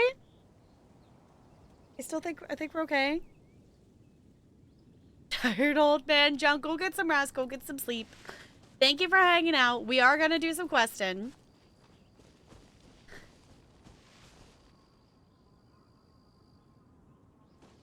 Because we are attempting to get to Inazuma. We are on the chapter 2 prologue. I guess I could technically make my stream title say that. I had said heading towards Inazuma, which I guess is not inaccurate. So we're going to do a quest of a thing to try to get it so I can do... Oh, also, this event is fun. This is like, it's like DBD in Genshin, but it's supposed to be like, you know, a hide and seek. But you have to repair the things while someone is like hunting you, and it is fun. This is the whole quest, so accurate title, okay. Getting gray hair in my beard, it's all downhill now, oh no. I technically have 2 gray hairs that have like always been gray. So, does that count? But I want to be able to do this quest. I want to do this thing, and I am not far enough to do it. So we're gonna see if we can get there tonight. Obviously, I know I started late, so we'll see how far that we'll see how far we get tonight. In less than 30, okay. So we're gonna do. It's Autumn Winds, Scarlet Leaves, Chapter 2 Prologue, A Path Through the Storm. So this is, taking the view outside of Liyue Harbor to collect your thoughts. You share your feelings with Paimon before embarking on the next phase of your journey. Okay. So we'll just go there.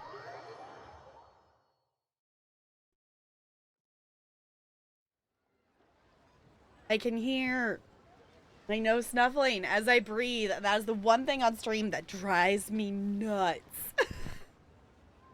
So hold on.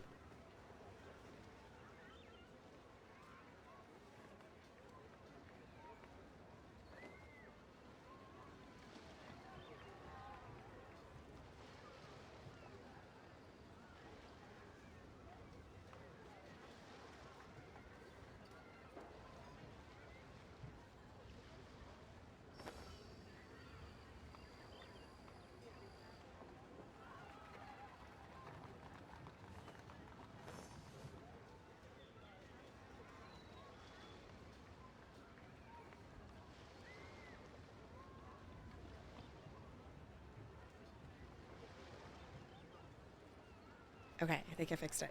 I think I won't be as snuffly. We'll find out. Okay, we're going this way. There's also just so many quests in this game to do that are just outside the main story. So many things. So many things that will take all the time, but it's fine. We're gonna see how far we can do today.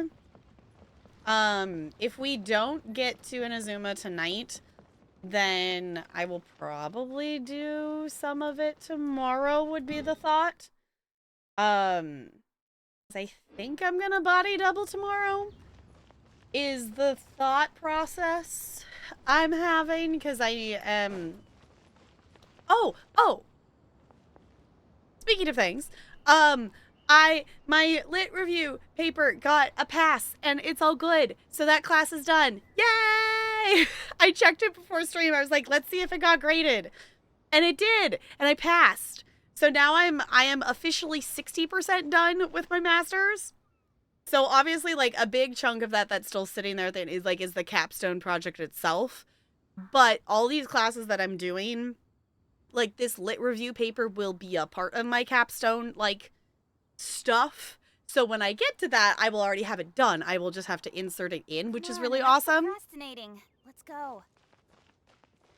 Thank you. I'm excited. So I technically have 2 classes that I'm going to try to finish in the next 2 weeks that are shorter.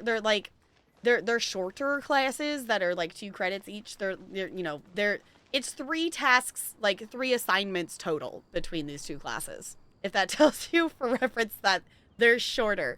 And it's not like big, huge write papers, whatever. So I'm going to try to work on those tomorrow. Is the thought. And also, I don't know if I will edit the paper trail thing tonight after stream, but I would like to still post the paper trail VOD tomorrow, so I want to edit that if I can. I know, she constantly calls me out on procrastinating. She does. She calls me out on procrastinating, and Kaya calls me out on being lazy. I'm like, stop being mean, which is why I usually run around with Sucrose, because she just talks about potions and experiments, and I could live with that. And staying up too late and to the sunrise because she was doing experiments. I'm like, okay, that's the mood.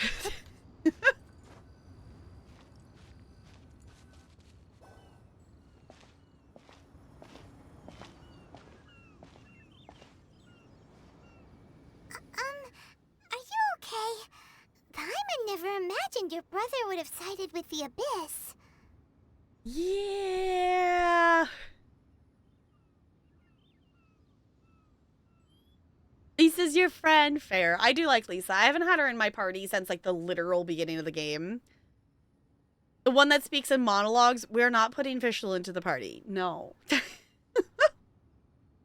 Oop. Mouse cord got stuck.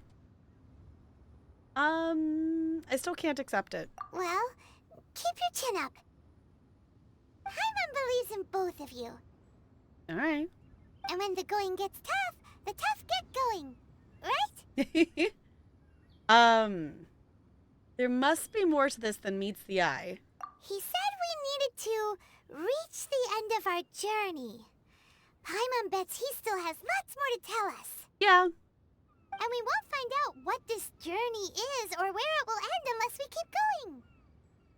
I'm glad to have you as a guide, Paimon. Then Paimon will be sure to keep up the good work. Although, where should we go next? If we want to continue with the journey... I still need to find that god. Oh, you mean the god that took your brother away in the first place? Mm-hmm. You're right. After all, everything that followed, all this confusion, it all started with her. I need to teach her a lesson she won't forget. Ooh, Paimon supports that idea. Just the thought of it's so satisfying. Well, we've ruled out 2 gods so far, the Animo and Geo Archons. So, next... Let's go to Inazuma. Paimon doesn't think we can simply walk into Inazuma. Zhongli said it was a closed nation. We'll have to find some other way in. One does not simply walk into Mordor. Are they a bad character too, or they just... I just don't like her monologues. Like, her combat stuff, like, her combat bird Oz is awesome. Like, I like her combat. I just don't like how much she talks. But she's also one of the earlier characters. And my understanding is that the earlier characters that were added to the game have more dialogue idle actions versus having, like, animated idle actions that aren't talking. So, yeah, she just talks too much. Like, her character herself, I like the look of her. I like her combat. She just talks too much.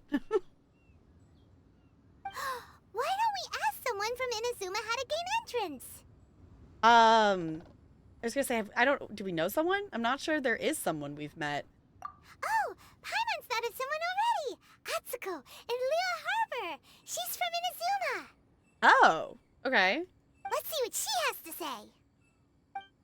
Sounds like a plan. All right, we started a prologue. Zhongli is another one that talks too much. I'm not surprised. Like, for him, I feel like that fits his character, but that doesn't make it any less annoying. I don't think there's anyone in Honkai who annoys me yet. Okay. Yeah, I was like, I don't dislike Fischl. She just talks a lot. is really it. Is the frequency. Yeah, like, I feel like it makes sense that there's idle animations and such, but how quickly the idle animations start and how frequent they are is just a lot, I think, in general. It's like it's like walking through town in Horizon Zero Dawn or even Forbidden West. It's like there's like 10 seconds between dialogues. It's like, no, just stop, please. Like, if we stand here, it does not take them that long to, like, start the idol. Why'd they have to give me that transfer? And then there's also just the dialogue from NPCs and everywhere. Okay, so there's the idol right there. So what was that? 20 seconds maybe? Which I guess for it starting is maybe enough. But at least Sucrose, like, has non-talking idle things. So that helps. What was that? Oh, it's gone. Yes. Can I go take a look? The sneeze is gone. No, you cannot look at a sneeze. She has 1 in 3 animations that she talks, so it's more long to get her talking. Her sitting animation is almost like 1 minute. Okay. Why'd they have to give me that transfer? I like her little potions.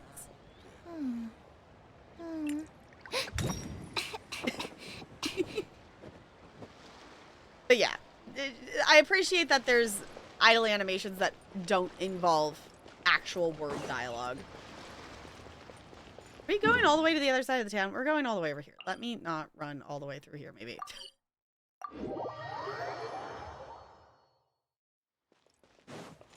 I don't know if that helped any, but it got us a little closer, technically. Run, run, run, run, run, run, run.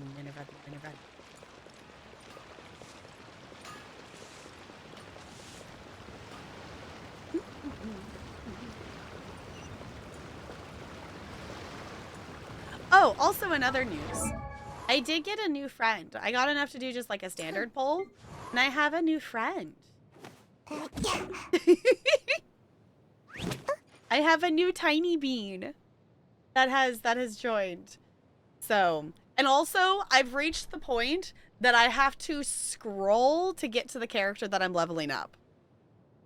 Because all of these characters are level 60. And Bennett is almost there. He's currently... Adventure team, assemble! They're close. They're at 54. And then, you know, obviously I have my ones... I don't know... Something must have rewarded me with items because all of a sudden I had the items I needed to ascend them again. And I didn't go get them. So I must have been rewarded them some other way. So these ones are sitting that I don't have access to their boss. So, and then obviously the rest of them are sitting in the I have not leveled them yet.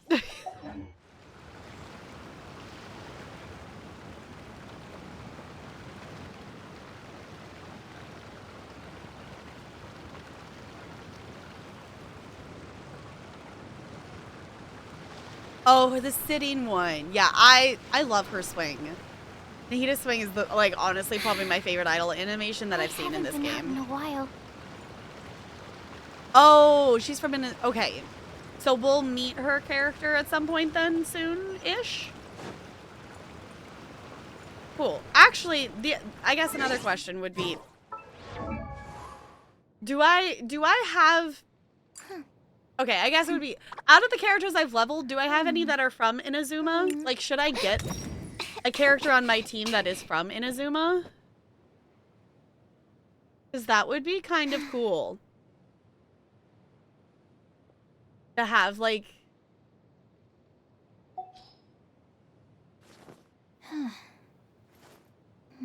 That would be kind of nifty to have a character on my team that is from the area we're currently questing in. Because that kind of just accidentally happened with the leeway. Because I don't know which ones are in...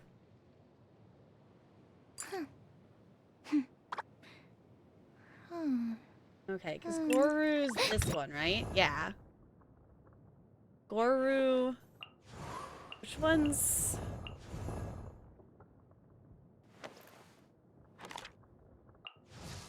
No, this one.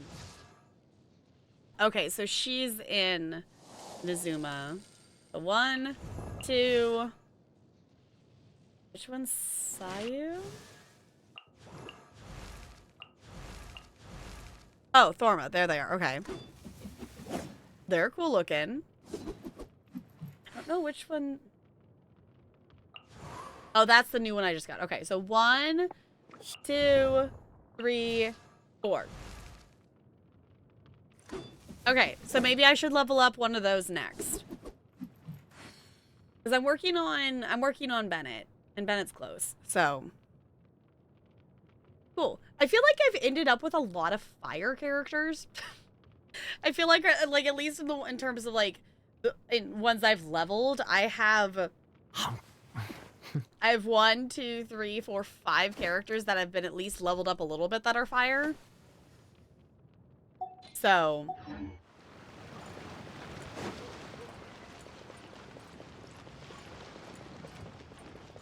there they are. Hello. Oh. Hello.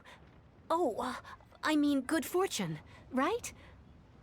I'm still learning to talk like a local. Is there anything I can help you with? We wanted to ask, how do we get into Inazuma? Oh, so that's why you're here. Well, there is a way. Okay. Great! We came to the right person!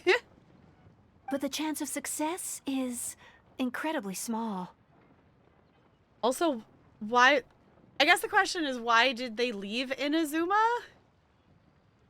And if they did, can they get back in? I don't know. This closed nation seems... I'm interested to learn more. Huh. Incredibly small? Then how did you get out of Inazuma in the first place? See, Paimon's on my train of thought. She's with me here. It was in leaving Inazuma that I found out just how dangerous this method truly was. Oh? All I had to rely on was a little wooden raft that I'd put together myself. There was a storm raging ahead of me, and my pursuers were close on my tail. Oh, so it's more of an escape from Inazuma. Got it. After I'd escaped their clutches, I floated on the open ocean for I don't know how many days. My rations and fresh water supply soon ran out, and I remember getting to the point where I was sure I'd reached the end. Then, I blacked out. Oh. But, to my surprise, my journey didn't end there. Or to put it another way, a new beginning found me. Did someone from Leeway save you? Ah, that's right. I escaped by the skin of my teeth. The fact that I'm even alive to tell the tale must be a sign that the gods were watching over me. What a horrible journey! And you set off knowing how dangerous it was? Why? Well, because everything is just too restrictive over there. The atmosphere is so stifling. The Kanjo Commission subjects everyone leaving or entering the nation to a protracted approval process, and I felt like I didn't belong there. Kanjo Commission? What's that? Good question. Along with the other two commissions, they oversee everything in Inazuma. We usually collectively refer to them as the Tri-Commission. I suppose they're equivalent to the 8 trades under the Liu Chising. Oh, okay. One of the obligations of the Kanjo Commission is to conduct rigorous identity checks on all individuals leaving or entering Inazuma. All non-nationals are processed centrally on Rito upon arrival. And I'm assuming they don't like letting people in. Meanwhile, the Tenryo Commission is responsible for implementing the recently promulgated Vision Hunt Decree. They act like the executive arm of the Raiden Shogun's rule. Loyal, yet unfeeling. Oh. It doesn't feel good to speak ill of my home like this. But after spending so long under that oppressive atmosphere, I begin to lose all hope for the future. What I mean to say is, unless you have an extremely compelling reason to go to Inazuma, you should abandon your plans of trying to get there. There are answers to questions that I must know there. You should know that the sea around Inazuma is engulfed in a perpetual tempest of wind and rain. Supposing you survived that, you would still need to get past the samurai guards that enforce the Sakoku Decree. Oh. The closed nation policy of Inazuma. Just casually get past some samurais. It'll be fine. And even if you did manage to find a way, you'd still have to produce the necessary documentation at the Rito Center for processing Outlanders. Otherwise, you'd be kicked out immediately. So how do we get the documentation then? Seems like they really don't want anyone setting foot in Inazuma, huh? Okay. But there's a place for Outlanders to go, right? They only set that up as a port to guarantee a supply of goods and information to the island. Most Outlanders would be unable to acquire the documentation needed. Okay. But if you really are set on going, there is one thing you could try. Are we gonna deliver some goods? The raft idea sounds a little on the dangerous side. Plus, Paimon would definitely get seasick. Paimon, how do you get seasick? Wouldn't you...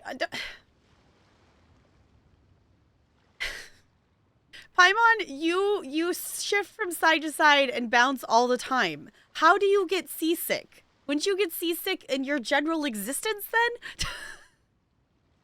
That's not what I meant. You could ask someone from the Crux fleet if they have some way of getting you to Inazuma. They're well known in Liyue. Oh, okay. Do not question Paimon logic. I am, though. I am questioning it. Voyaging far and wide has made them a well-traveled group with a wide range of experiences. They may just know how to break through the storm. Okay. But it's an armed fleet, right? Why would they agree to a request like this? Another good point. That part is up to you. If you're able to persuade their captain, Beidou, then the hardest part will be out of the way. Let's give it a try. The Alcor is the flagship of the Crux fleet. I heard that it's currently anchored by Guyunstone Forest on a supply run. This might be your best chance. Okay. Yeah, she also does say floating around is tiring, too. Then there's no time to lose. Let's go find Captain Beidou. Should we put her in our party?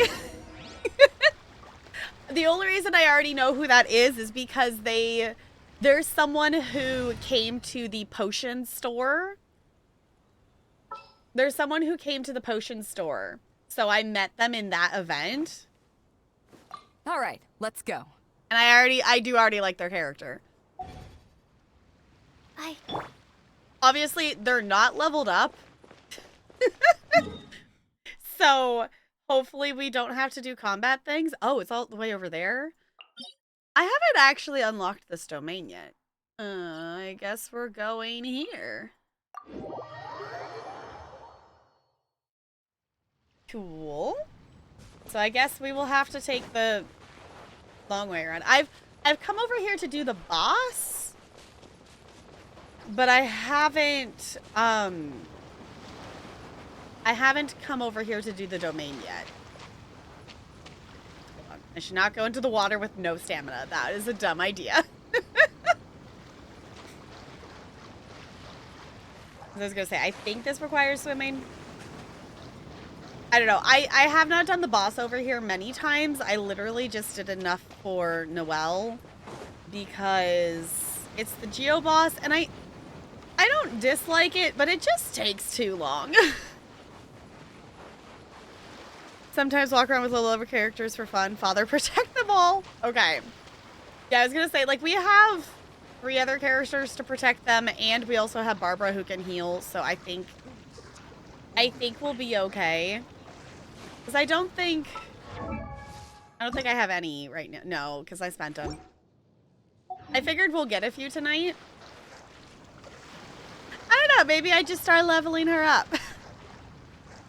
I don't know, I'm very much enjoying liking, you know, I'm enjoying playing this as character leveling simulator.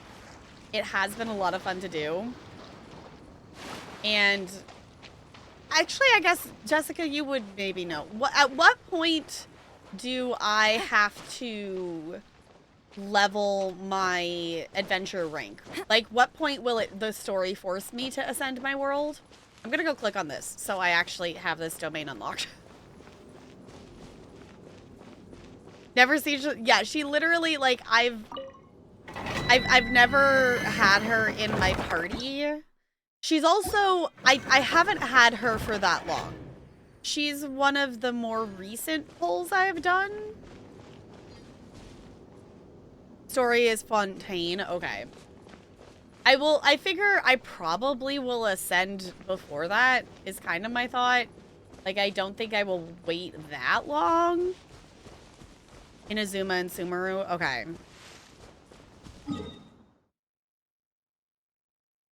Yeah, I kind of figure I won't wait necessarily that long.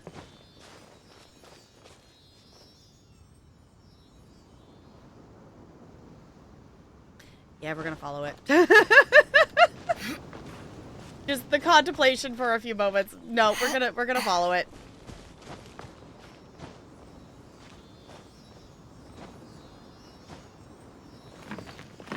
Oh, why do those rocks move? Didn't know that was a mechanic. Okay. Good to know.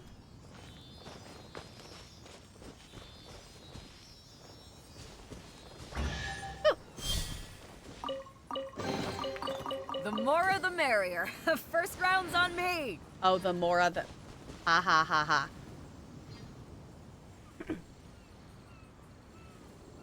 That might happen? Okay. Yeah, it was like, I'm kind of just leaving it. I don't know. At this point, we'll just kind of play it by ear. Like, I have so many characters, my original thought was that I would try to level them all before I ascended. And then I've ended up with, like, a lot of characters. Like, way more than I originally thought I would have at this point. So... I don't know if I will do that. But also, I like the idea of, like, having everybody leveled up at some point. Nah, I'm just gonna walk onto a ship. Oh, you arrive aboard the ship. Yep.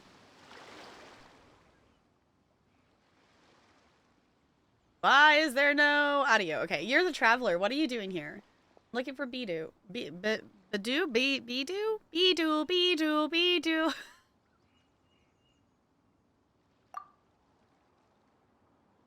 Oh, because this is a side quest? Oh. I didn't realize it ended up on a side quest. Is it like an optional pathway to take? I feel like that's weird if it's main story still, technically. Oh, it's optional. I didn't even... You did it later. Oh, okay. I thought this was us continuing... So there's another pathway that we can do to get to Inazuma. I didn't pay attention that this was a side quest. Okay. Looking for the captain. Does she look like she's someone you just come looking for as you please?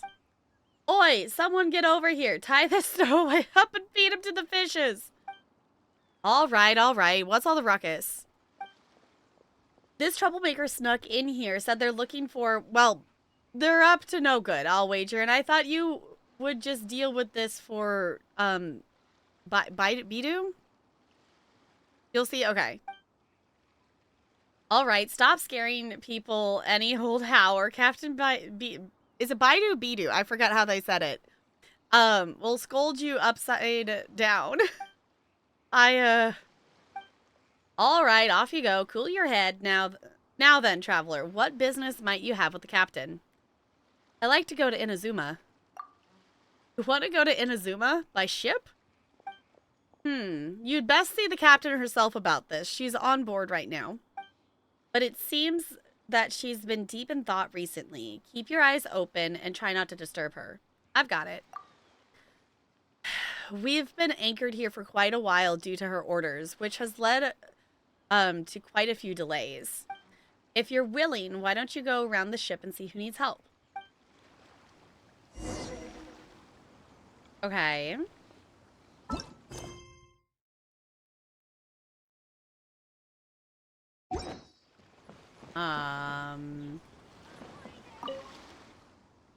When will we finally be able to go into the city? Need help with anything? Ah, it's you. So you really are going around the ship helping people. Well, I just got a job for you. We just pulled onto shore, so we haven't had time to restock on food. Out on the open ocean for so long, eating dried meat every day, it eats away at one's heart. It's not every day we're near port. We best get some fresh food. If you're fine with it, it'd be great if you could bring us some fowl or raw meat. What about fish? I don't know. I can't fish yet. I haven't done that quest. So eager. Okay, I'll leave it to you then. We want to eat something different now that we have the chance. I'll leave it to you. Remember, fowl or raw meat. Okay, I was going to say, I probably have some of that in my inventory. Is on the background? She is. And apparently walking closer pulled me into a What cutscene. have we got here? Wait, I know you. You're that traveler, aren't you? Uh-huh. The one who fought against the Fatuian Osile, right? My reputation precedes me. Ningguang told me about you. A traveler of great insight and remarkable skill has saved Liyue, she said. Ah. She's a hard one to please, so praise from her is high praise indeed. I remember thinking at the time that it'd be good to meet you in person. Well, here we are. Judging by the clothes on your back and this floating thing, I guess that time has come. Just Paimon being called a floating thing. Yep. Ningguang and Bidu playing chess. Yes. Hey! Uh-huh. It's not floating thing. It's Paimon! No, it's floating thing. Yes, totally. Playing chess. Exactly. Paimon? What a fascinating being. You two give off not only the essence of wind and earth, but also of... yes, the stars. Oh? Huh? The fragrance of what now? That's the weirdest compliment Paimon's ever heard. Pay it no heed. I mean only to say I am certain that it is by fate, not chance alone, that we should meet. And that gives our encounter meaning. Okay. And this must be your bard for hire. I prefer other means of entertainment. Oh, really now? This young man is Kaidahara Kazuha, a temporary addition to my crew for reasons I won't bore you with. Occasionally, he opens his mouth and flowers come out instead of words.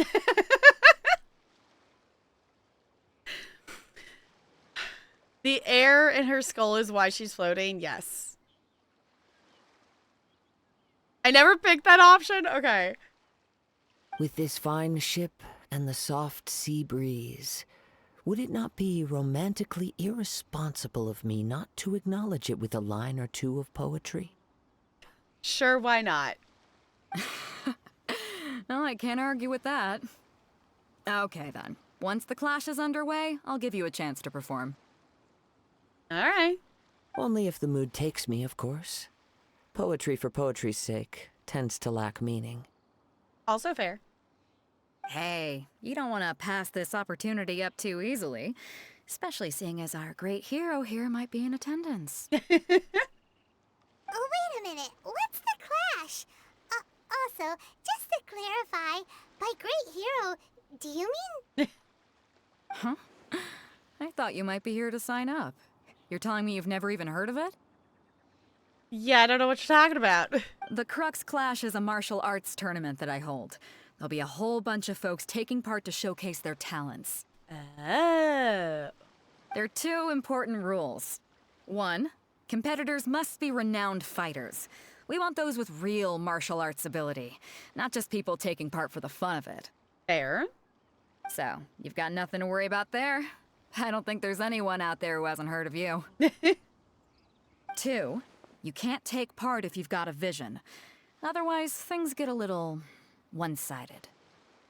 I don't have a vision, but... You must be feeling confident, but you might want to watch out. There are a few crouching tigers and hidden dragons lurking around in Liyue. Okay. And with Liyue's savior taking part in the tournament, now that's gonna turn a few heads. I think we can expect a healthy turnout this time. Okay, I guess we're taking part. But we didn't come here to take part in a martial arts tournament. Yeah, that's not why we were here. Crouching tigers and hidden dragons, yes. Well, before you dismiss the idea completely, you might be interested to hear that the prize this time round is particularly sought after. Oh? Get this. It's a masterless vision.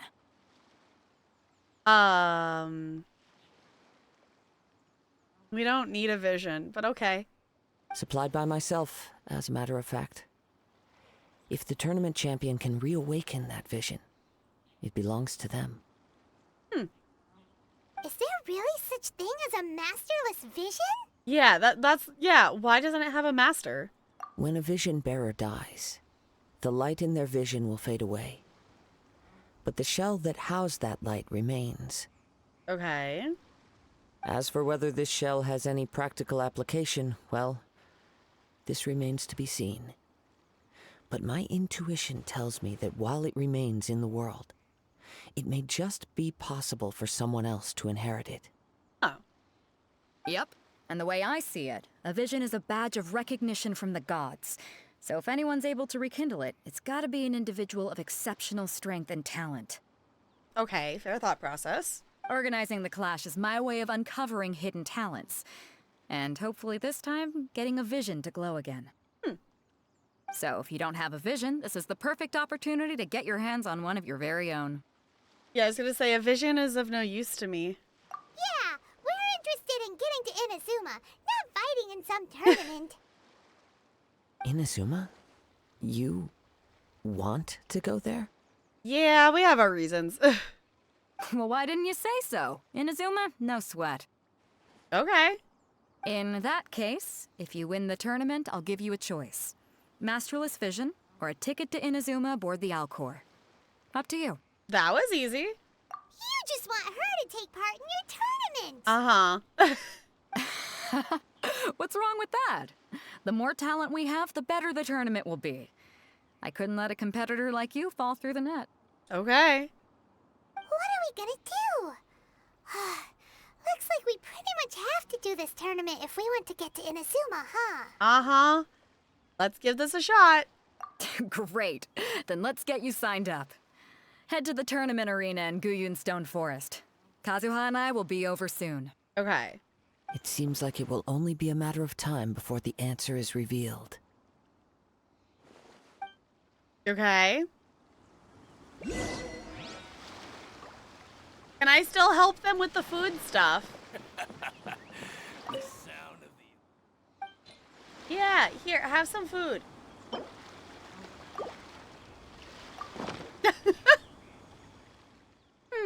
Can we make steak out of... Oh, we can make steak out of this. Perfect to pair with a drink. Sure, I helped them. Why not? Ooh. Is it all the way? It's probably all the way up there, isn't it? Yeah, it is.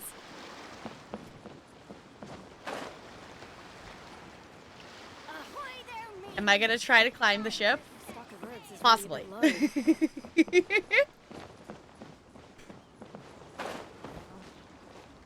We're not getting distracted. Totally not. Actually, how do I get... I won't be able to go up and... How do I get up to that?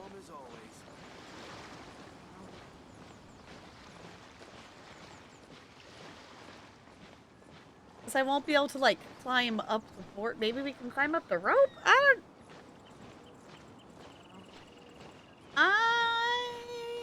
don't know how this is actually gonna work. But we're gonna go up here. We're gonna see if we can figure out how to get the shiny. And if not, I will worry about it later. All clear as far as the eye can see. Oh, there's a rope. There's like a rope ladder. Okay.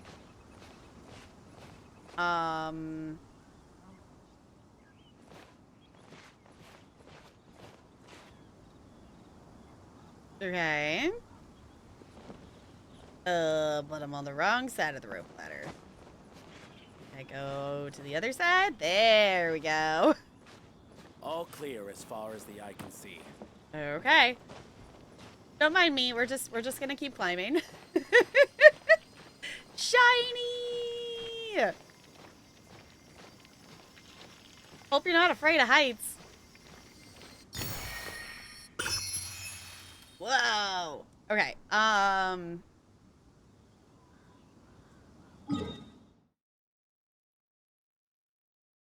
Yeah, I guess we can just fly this way. We could teleport back. I don't know. I mean, you are the captain, so it's all fine. Exactly. It's also totally super normal for the captain to just climb all the way up to the top of the ship, right? That's a thing the captain just casually does. Just for shiggles, right? Because why not? Up, up, up, up. Alright, but we gotta get... It's on the other island, right? Yeah, it's all the way over there. Okay. That's fine. Oh! Oh, it's another one of those things! Wait, come back. Come back here! You're another one of those thingies that... I'm going to chase you. No, are you gonna jump off a cliff again? No, no, no, no. Why do those things love jumping off cliffs? That's the second one that I've seen, and it just jumps off a cliff. And I just, okay. It gives you Mora, though. So sure? Hi, Ranch. I heard you did a done graduated, so congrats on that. A graduated, weighted thing, which is like awesome.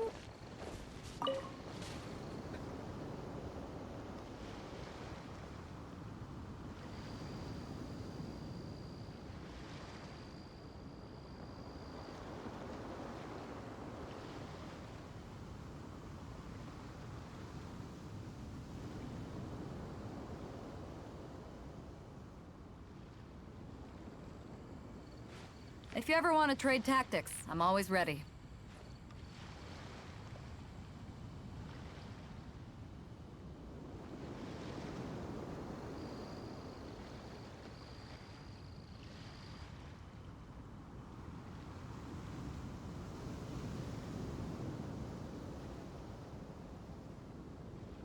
It's hard to remain on dry land for so long.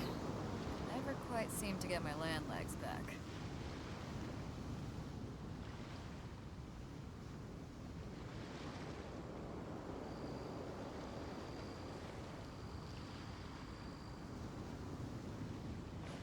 If you ever want to trade tactics, I'm always ready.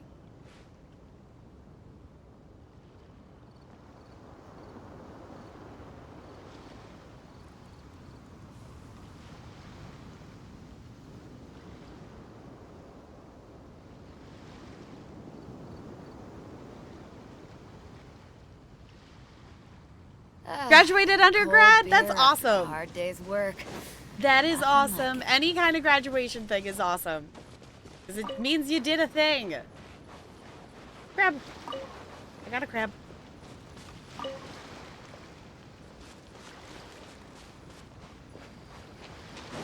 Because it's a lot of work to get that, you know, overly expensive piece of paper.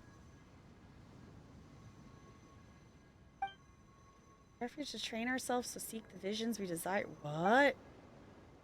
No, I'm gonna leave that for now.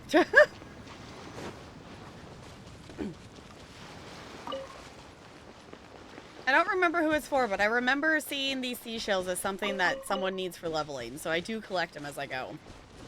But also, this game has kind of just taught me that it's just collect everything, because you're probably going to need it for something at some point. Before we sign up, let's see who the other competitors are. Size up the other competitors. They had to be renowned fighters. Who will we be up against? Alright. Someone in my class may not graduate, and it depends basically entirely on me. Well, if they don't get the work done, then I guess that's the consequence.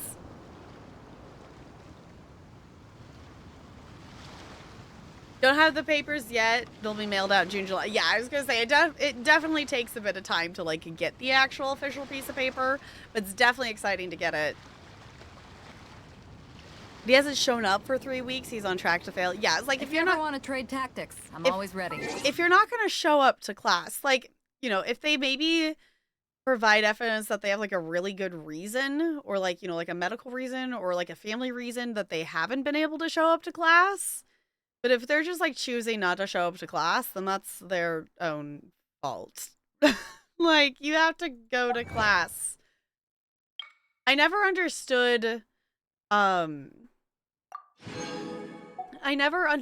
just like skipping college classes. Like, especially because like you're paying for those. Why would you not go? Yeah, well, if it ain't the consequence of my own actions, exactly. The amount of times that children are shocked by that, though. Of, so-and-so did this, so I did this, you know, whatever, like, you know, I did this to so-and-so, so so-and-so did this. It's like, well, what else do you expect? You insulted them, so you're gonna get insulted back. Or so-and-so pushed me, and they pushed me back. It's like, well, if it ain't the consequence of your choices.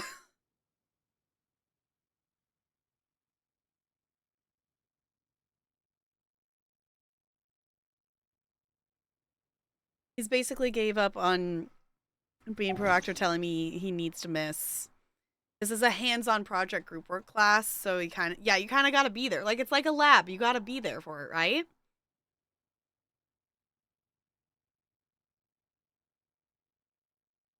Yeah, classes where attendance is... Yeah, like, when you're doing this stuff in class and stuff, that's a huge thing. You're paying for the paper. Yeah. Miss the classes when you had shit professor. Yeah, like, I can... If the professor ain't doing shit, I can understand that. I still showed up to that, like, the one shitty class I had at my teacher program just because it's one of those things of, you know, also just the social pressure of you're in a cohort and everyone's going to talk bad about you if you don't show up to class because, you know, you all have all your classes together. So...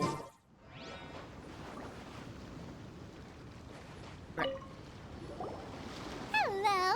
Are you here to compete in the Crux Clash? You bet I am. Ooh, they got Have you muscles. put your names down yet? Not yet. Well, I'd have a look at the entrance criteria if I were you. Then allow just anyone to take part. Alright. The Clash is a comprehensive test of fighting ability. Anyone who turns up for show over skill is gonna get their butt handed to them. Nobody wants to see that, right? Yeah, we heard a rule about that. So, Paimon's wondering, are you a renowned fighter? Me? Only a former runner-up in the Chihu Rock Freestyle Combat Summit. Oh yeah. Former? Uh-huh. Also, that doesn't sound like the most official tournament out there. What? You... Nonsense. Have you been living under a rock? It's been going on for years. There were plenty of competitors when I took part. Uh-huh. I was gonna say, let's not make the big muscle fighter dude angry at us. Not to mention, I've helped the Millilith catch treasure hoarders before. There were 2 of them trying to escape. I soon sorted them out. Alright. They tried to sneak past me under the cover of darkness. They didn't know what hit them. I planted a left hook on the skinnier one's face and sent him flying. Then, the big guy pulled out a knife. I stood my ground, of course. A roundhouse kick sent the blade hurtling into a beam above us. My brain just did the, a knife! No! Sounds dangerous? I told you. Unarmed, outnumbered 2-1, but I still got the upper hand. If you say so. Thank you so much for the follow. Welcome to the Iceberg. It's good to have you here.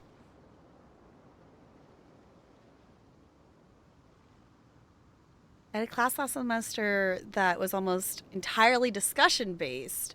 I went to that one plenty. Yeah, that makes sense. And the other classes I struggled to attend, professors follow the textbook so closely you can follow that. Yeah, like if there's like that kind of, you know, balance of like if it's a class where the actual classwork is productive, like lab or like the geology class like I took for my 2-year degree, like being there to actually physically see the rocks was, you know, an important thing. So calculated the highest he can get if the group gets perfect on everything from here on out is 72%. The lowest he can get if he doesn't contribute any group is 24%. Yeah, that's a big range. Kind of going with the standard 60 to 69 is a D. Anything lower is a fail. Okay. Thus far, I haven't had to mess with curving, and most people get A's or high B's. Okay. Some classes I'd miss because of sensory issues. I wonder if ADHD and depression combined made it hard for me to get to class, especially early ones. Yeah. That totally makes sense. Like, I remember even, like, taking... It was, like, a 9 a.m. math class. It was, like, a lot to be like, okay. I also discovered that that was just, like, the worst time to get to campus because of parking. So like the quarters after that I like took different times, and I also had a work study job that was in the afternoon, so I would take, you know, classes before, like right before it kind of thing, to be able to do the class and then go to work study, or be able to go to work study for a bit and then go to class and then kind of come back or something depending on the day. My work study job at the time was that I was helping with the theater. So I was, you know, like building the sets, so I could be, you know, there for working on the sets before rehearsal or there during rehearsal time kind of thing. Definitely had classes I skip regularly. Yeah, like it was... I went to as many classes as I could. I didn't ever... like purposely skip stuff, except for like the extra like study sessions one of the math classes had that like everyone went to. It felt like a big group of the class went weekly to like the math center at the like a specified time, and I didn't go to a lot of those. Yeah, my 2-year degree, for my 2-year degree I went to a community college and we were on quarters. For my 4-year degree, when, you know, after I transferred, it was on semesters. Got an iPad for grad school stuff, and I plan to use it to draw on stuff. I have been so tempted. Like, I have an iPad for work. And, you know, obviously it's a work iPad. It is, you know, I have, you know, I can purchase stuff through the App Store on there. Like, that's how I have the app I use for my gradebook and such.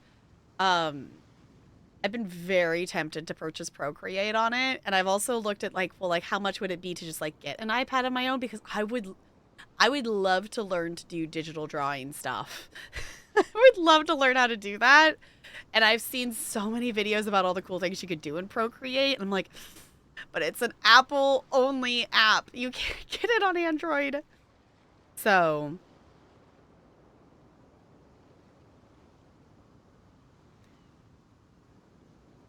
yeah, watch it at 2 times. Yeah, like that's the thing I liked about having like classes. I would do classes digitally, like I had online classes or hybrid classes and such when I was getting my 2-year degree, so I could like watch stuff faster or, you know, read at my own pace and things like that.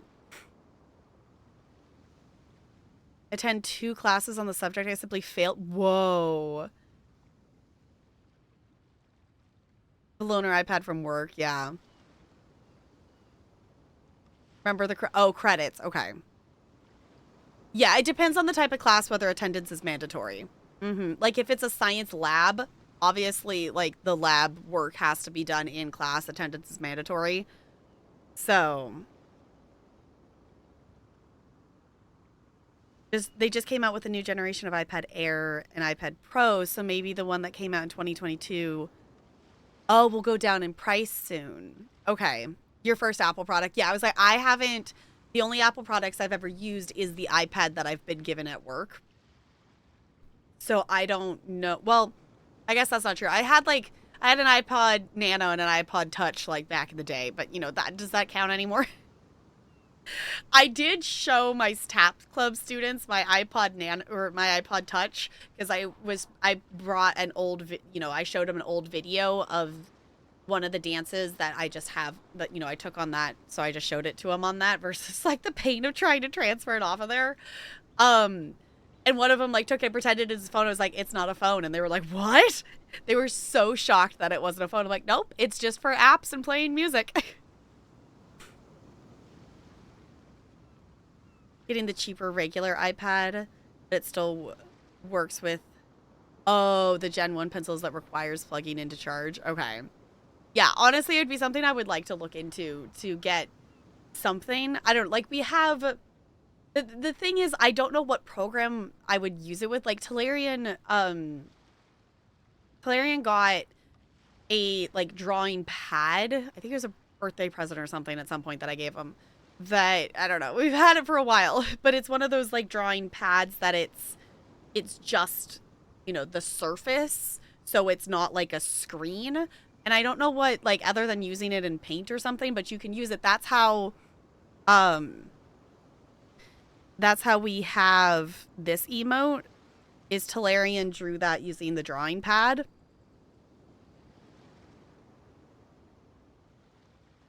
But I don't know what program we would really actually even use with it to do that. And also just the coordination to draw here and see it visually up here is something I don't think I can do. Got an open box iPad Air 5th gen. It was cheaper because the open box. Right. Say when you have, okay. I'm not saying I came out completely unscathed, of course. But the fact remains that I did manage to subdue the both of them, and hand them over to the Millilith. I received quite the commendation. Oh yeah. Oh yeah. Uh-huh. But for us, even 4 or 5 treasure hoarders at a time is all in a day's work. Thanks for letting us know. Mm-hmm. All right, we're gonna keep looking around. I'll see you in the arena, but I don't plan on losing to a pair of children anytime soon. Hey! We're gonna whip your butt. Oh yeah.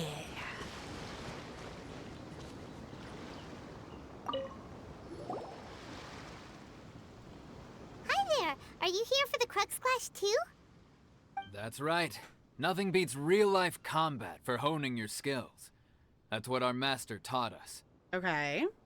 But this tournament is more than just a chance to put training into practice. It's also a chance for us to obtain the masterless vision. Mm-hmm. Exactly. With a vision, we'd quickly become our master's top students. This master of yours must be pretty incredible, huh? Are they someone famous? Famous? He's the founder of the Lingshan clan, and his skills are unparalleled. Liang and I are both proud disciples of his. Lingshan clan? You probably wouldn't have heard of it. It was founded quite recently. The clan is nowhere near as famous as the master himself anyway. Okay. He's got to be a grand master or something. He's created many different styles of kung fu, and countless other clans have borrowed extensively from him. Or he's borrowed extensively from other clans. To the Lingshan clan, he teaches a special technique known as force dispersal. Force dispersal? It's a type of breathing exercise where you can train yourself to harness the energy around you and neutralize attacks without moving an inch. For example, our master can use it to alter the path of an attacking fist, or change the direction of an incoming stone, all without breaking a sweat. Is this called dodging? I don't One know. time, he sent a challenger flying into the air without lifting a finger. Are we sure they don't have a vision and are using, like, animo powers or something? Is that really possible? It sure is, but it's extremely difficult to cultivate this ability. We've been training for ages and we're still getting to grips with the very basics. There's no way we could use it proficiently yet. Okay. We're clearly not that naturally gifted, or we would have at least gotten the gist by now. If we don't start making progress soon, we'll probably run out of money to pay the tuition fees and still have nothing to show for all our training. There's a tuition fee? Of course! This is a Grand Master we're talking about here. He doesn't have time to waste. If you want face-to-face training, you've got to show you're sincere about it. This feels like a scam. But here we are, having trained under him directly all this time without even a hint of improvement. Master is getting increasingly impatient with us. Recently, though, we heard that a vision bearer joined the Guhua clan and made pretty much instant progress in their training. Well, yeah, they have a vision. So, if we can get our hands on a vision too, maybe we can finally make our master proud. There may be other reasons why you can't seem to master this technique. Well, we have to try something new. Otherwise, we're stuck in the same situation. Or maybe you need to try a different technique? Exactly. It can't hurt to try. And if it turns out it does work, the Ling Shan clan will go down in history. Folks will come from far and wide. Heck, we could even become the dominant martial arts clan in all of Liyue. Can't fault you for trying. See you in the arena. Okay. Are we just gonna, like, instant down everybody in this tournament?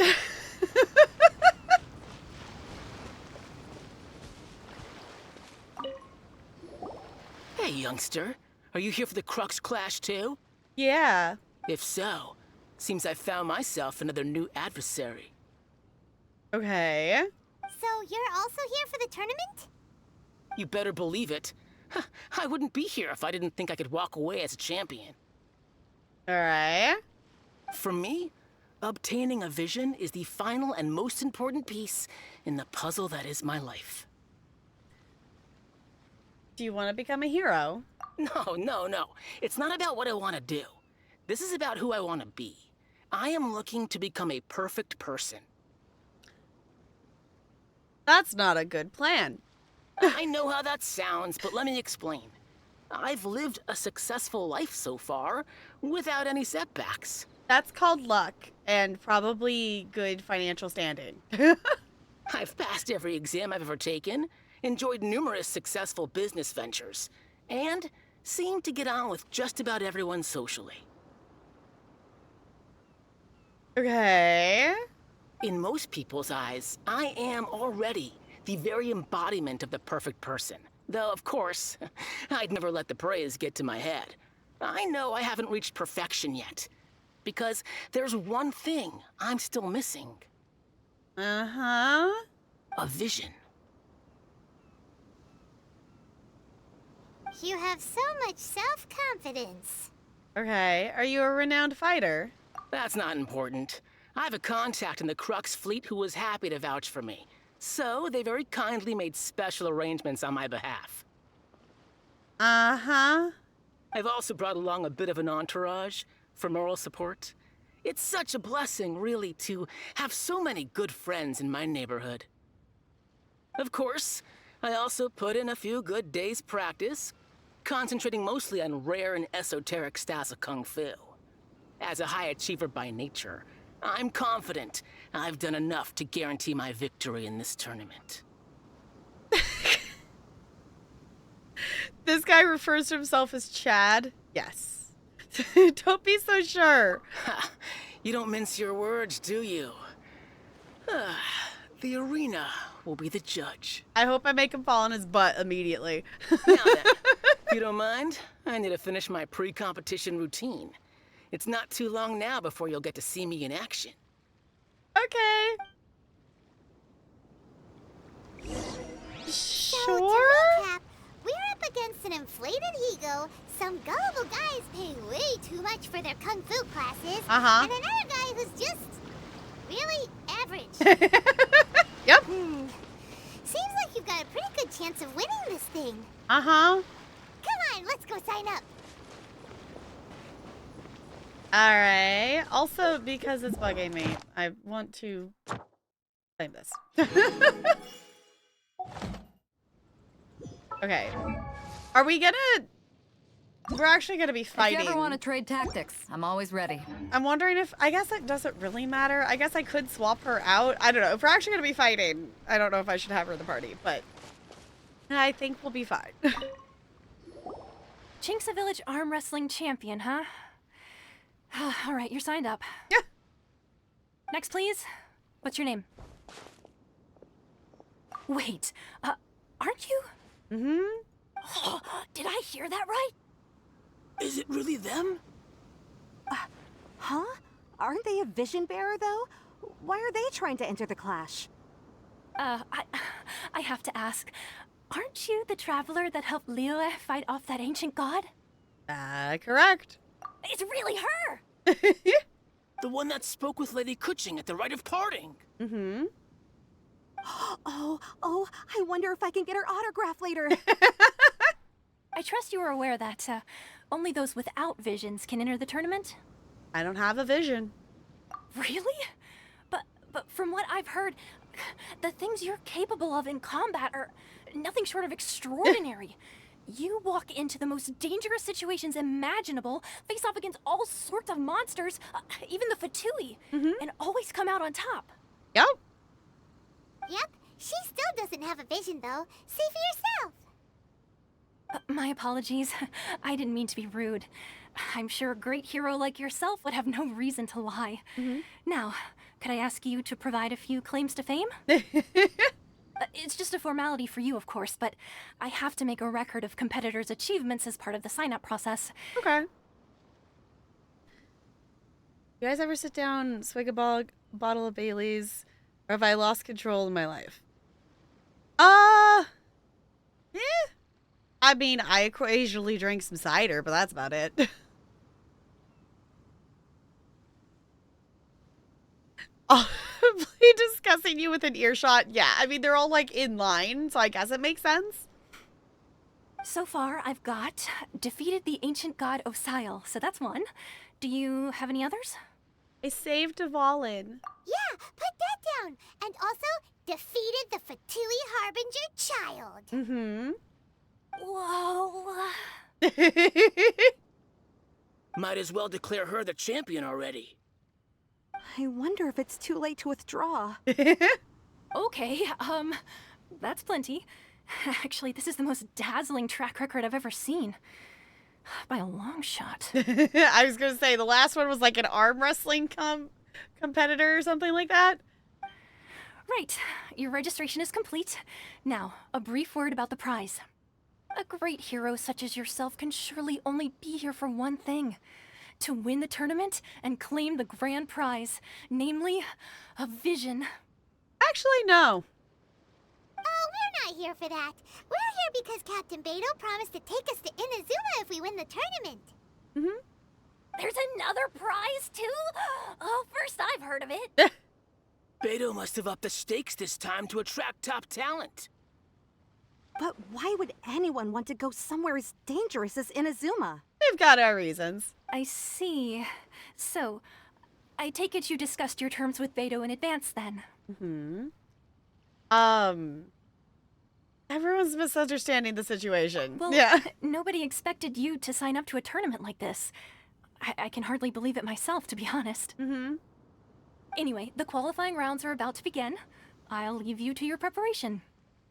Hey, so Paimon's thinking about that whole no vision bearers rule in this tournament. So we shouldn't use any of our abilities, is my thought. Even though you don't have a vision, most people in Teyvat think that you can't manipulate the elements without one. Yeah. So Paimon thinks you probably shouldn't use your elemental abilities during the tournament. You know, just to avoid any misunderstandings. Maybe, just maybe. In any case, looking at the competition, it should still be pretty easy for you to win, even without using any elements, right? Makes sense. All right, it's showtime! You got this! All right. You seem like you're raring to go. Are you ready to compete? Not quite. I want to actually swap. Not a problem. There's still time. Yeah. Make sure you're fully prepared. I want to actually swap her into our party. I want to do this with her. What's a vision in the context of this game? So the vision is, oh,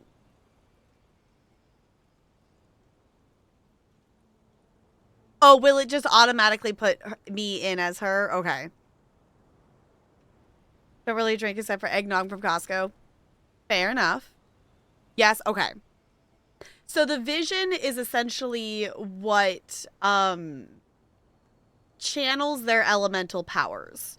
So the people in Tevat who can control elemental powers have been given a vision from the gods have bestowed upon them a vision, which is like if you look at each of the characters, you'll see like Sucrose's vision is right there on their necklace. Barbara's is where's Barbara's? Barbara's is on her book. Is that what it is? Yeah, she's got it on her book. I thought she had something else somewhere else. But they each have their vision that has their little elemental symbol on it. So, absurdly good. Something like that. I don't know. The story so far hasn't really clarified of who gets chosen to have them, but each character has the ability to control an element, so each one of them has a vision, which are these little things. Essentially, that's what's channeling their elemental powers. Yeah, and the Traveler is not from... Yeah, so the Traveler... Our character here is the Traveler, and she is not from this world, so the rule of having to have a vision to channel elemental powers does not pertain to us. Currently, she has anemo power, which is wind power, but she can actually swap to different elemental powers, which is something the other characters cannot do. So far, I have the ability to be Anemo or Geo on her. So, to get context, yeah, it's like, there's definitely some context for that. The story hasn't necessarily gone, like, super in-depth yet on terms of about the visions, other than just kind of the basics of stuff. We're discovering more and more about the Traveler as we're questing and things like that. Yeah, some of the mysteries behind visions are not fully laid out to us. Yeah, it's like, it definitely seems like some of the stuff is not fully explained. Obviously, we still have a lot of quests and stuff to do, so, like, we might get a bit more context. But who knows? There's also, you know, stuff to be added in the future. So,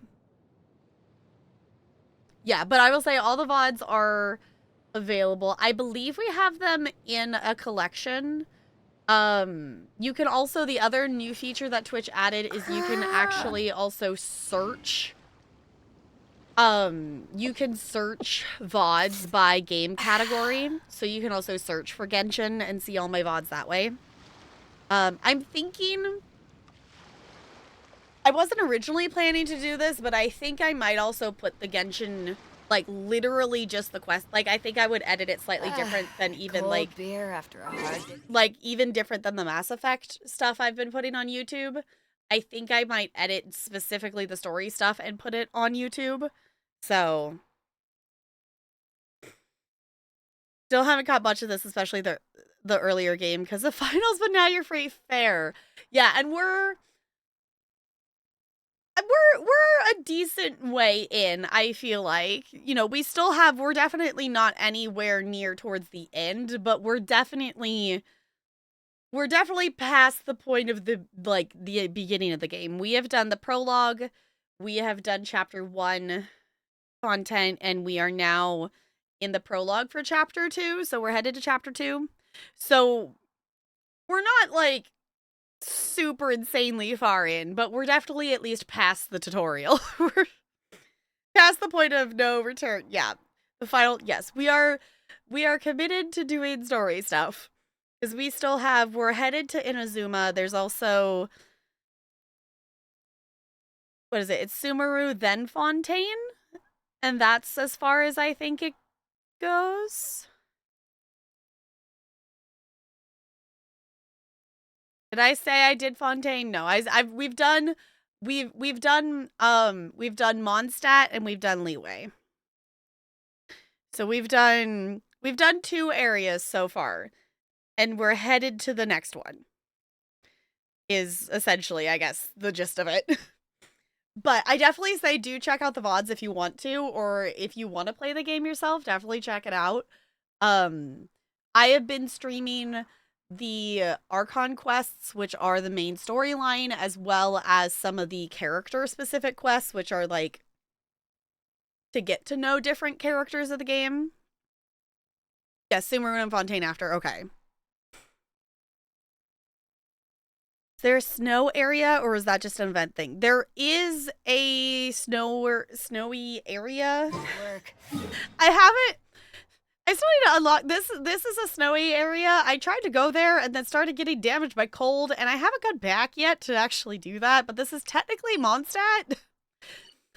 And I need to go there and figure that out, because I don't understand why it damages us. Dragon Spine was added on December, aka wintertime. Okay. Yeah, because we still have a lot of map that, and even this, I've literally like gone there and started a quest, but this is technically an area I haven't been in. I've traveled here for an event, but I haven't actually quested in that area. We still have a lot of stuff to do. Nothing like it. Okay.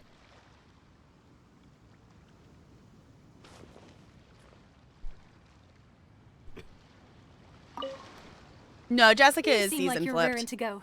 Are you ready to compete?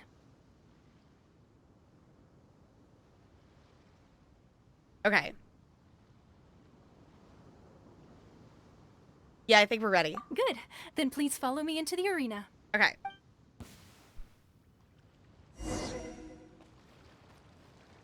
Our next competitor is seen by many as the favorite to win this tournament. Her first bout begins now! Alright, smack his booty. You? You're the hero they're talking about? Yup. How am I supposed to win now? I get to smack your booty. I appreciate that he immediately fell over like that. Also, why do we get our swords still, but they're just trying to punch us? This does not seem fair. What a strange guy. Why was he so confident to begin with? Uh-huh. Well, now that we've won, let's go and see Beto. She'll probably have something to say to us. Wait, that was it? Is there not that there's only one round? Was that all we did? Just smack his butt a couple of times.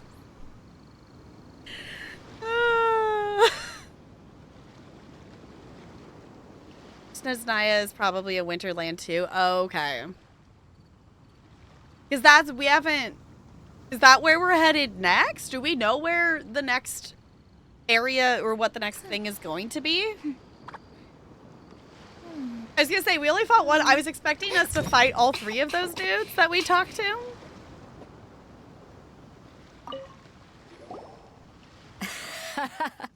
I knew I wouldn't regret introducing you as the favorite. So, what do you think, Kazuha? She totally dominated that guy and did it with style, too. I don't know if I'd call that style, but okay. Impressive. But I also observed our favorite exercise some restraint, as if to protect the opponent from serious harm. Well, I fought my fair share of battles, both big and small.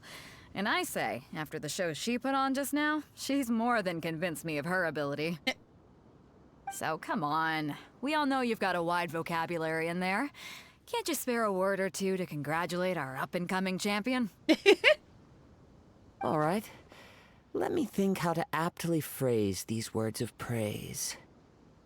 You're just rhyming everything. You fought well. This has you fight good, like Mulan energy. All right then. I was thinking your inner poet might want to join in the fun, but I guess I shouldn't put you on the spot like that. You know, A lot of competitors came to me saying how surprised they were that Liyue's hero was entering the tournament. And since you signed up, we've had many others do the same, with more than a few top-tier fighters among them. I'm sure lots of them are here to find out how they stack up against you. I didn't know I was so popular. Well, since everyone sees you as the one to beat, I figure I should start treating you that way too. I turned those off. How did you know what? The event for the DBD like mini game probably made it default to back on is probably what it is. Also, at least say hi if you're gonna randomly world request. Like, it's the least you could do. You did hide and seek and that event turned it on again. Yeah, I didn't even think about that. The hide and seek event is actually really fun. Yeah, exactly, Ranch. Exactly. You fight good. Hi, NLA.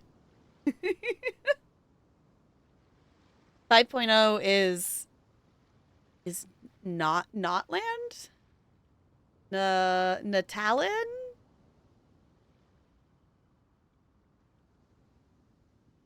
For one thing, we don't want you wasting all your energy in the early rounds fighting people who are well below your level.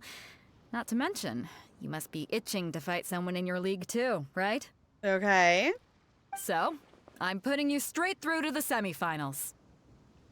That seems like cheating, but also fair. Huh? But we only just started the qualifiers. Seems like a crazy system if we just skip straight to the semifinals. Mm-hmm. This is how Captain Beto works. You won't persuade her otherwise. All right. Besides, at your level, you would have made it to the semifinals anyway. Mm-hmm. Huh. To be fair, Paimon was thinking that too. Alright, I'm gonna watch some more of the tournament. If there's any potential contenders for you out there, I want to know who they are and what they're about. After a long wait, your opponent to the semifinals is finally decided. We're finally here, folks. The real show is about to begin. All right. The captain seems to have high hopes for this tournament. I have not seen her so excited in quite some time.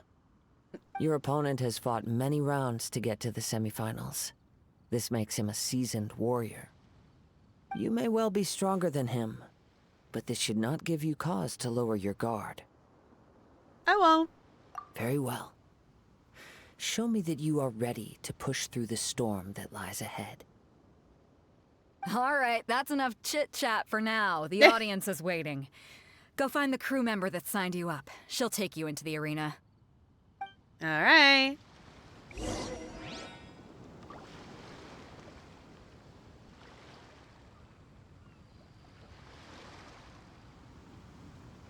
Oh, they see your name on a list of people and try to get into. Okay. I've literally never tried to world request anybody, so I don't even know how it works. Oh, it's gone. Storm Can I go ahead. take a look? You mean Inazuma? Sounds like it. Your opponent in the semifinals is new to the Crux Clash, but he has quickly become the dark horse of the tournament. Oh? I do not doubt your abilities, but I would suggest that you make sure you are fully prepared before you begin. All right. Oh my gosh, Crispy, I just realized what you did. Aurora Bidu Alice. Yes, exactly, totally. Relax. My girl's at the top of her game. She ain't gonna lose. I'm ready. Okay, follow me. Oh, At this last, dude. Okay. The moment we've all been waiting for. The semifinals have begun. Ooh. They Who's also it gonna don't be get a this sword? time? The hero or the dark horse? Smack! I don't care about the prize. You're a strong opponent. That's what I'm here for. I don't feel like it's fair that we get a blade and they don't. But also, I guess we're like half their size, so maybe that evens it out.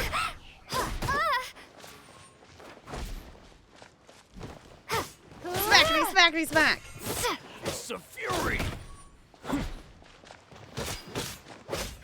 You're pretty good. I'm sweating all over. It's a good feeling. I mean, we were smacking you with a sword, so you probably would be bleeding too.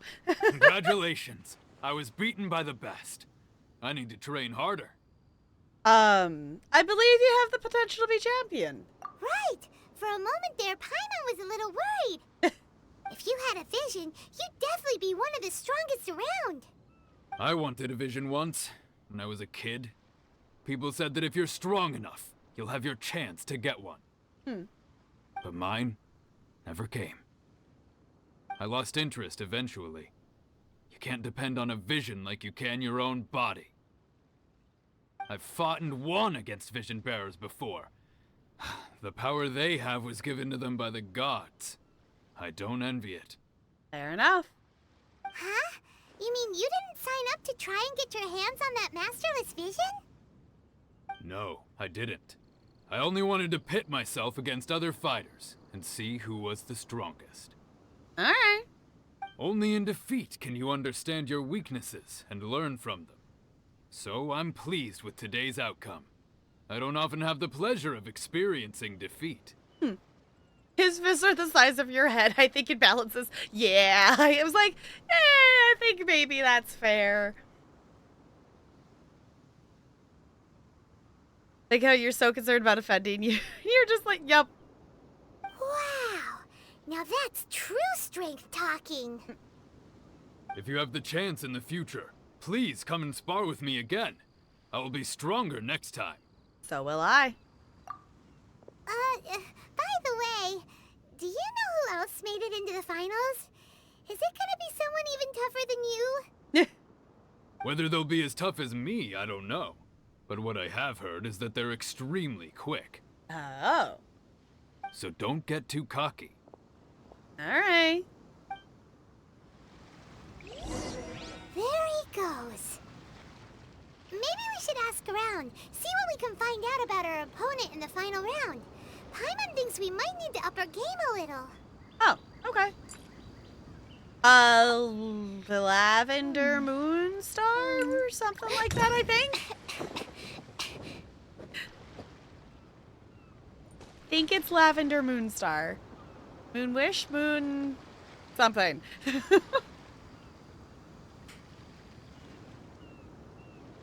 This is a neat confidence. The other guy was... yeah, just... the other guy was like, this dude. Oh my god, is it this dude?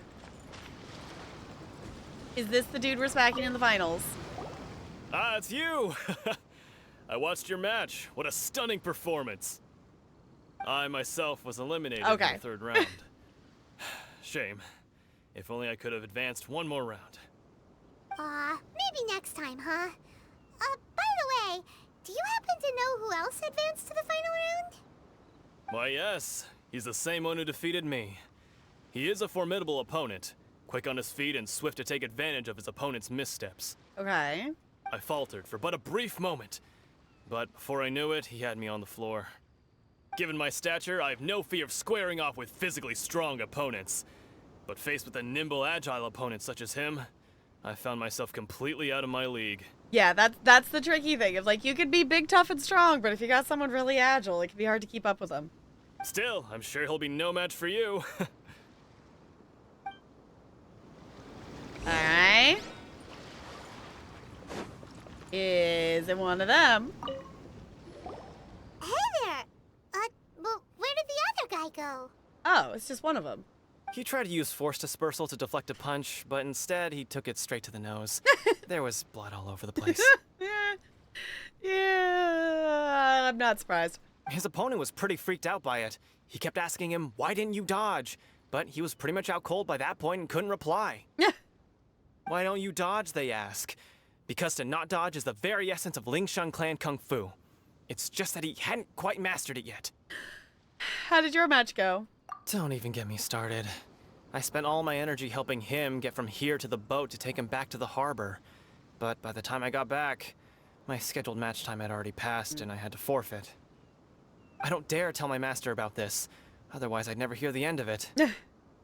Sorry, I shouldn't be complaining in front of you like this.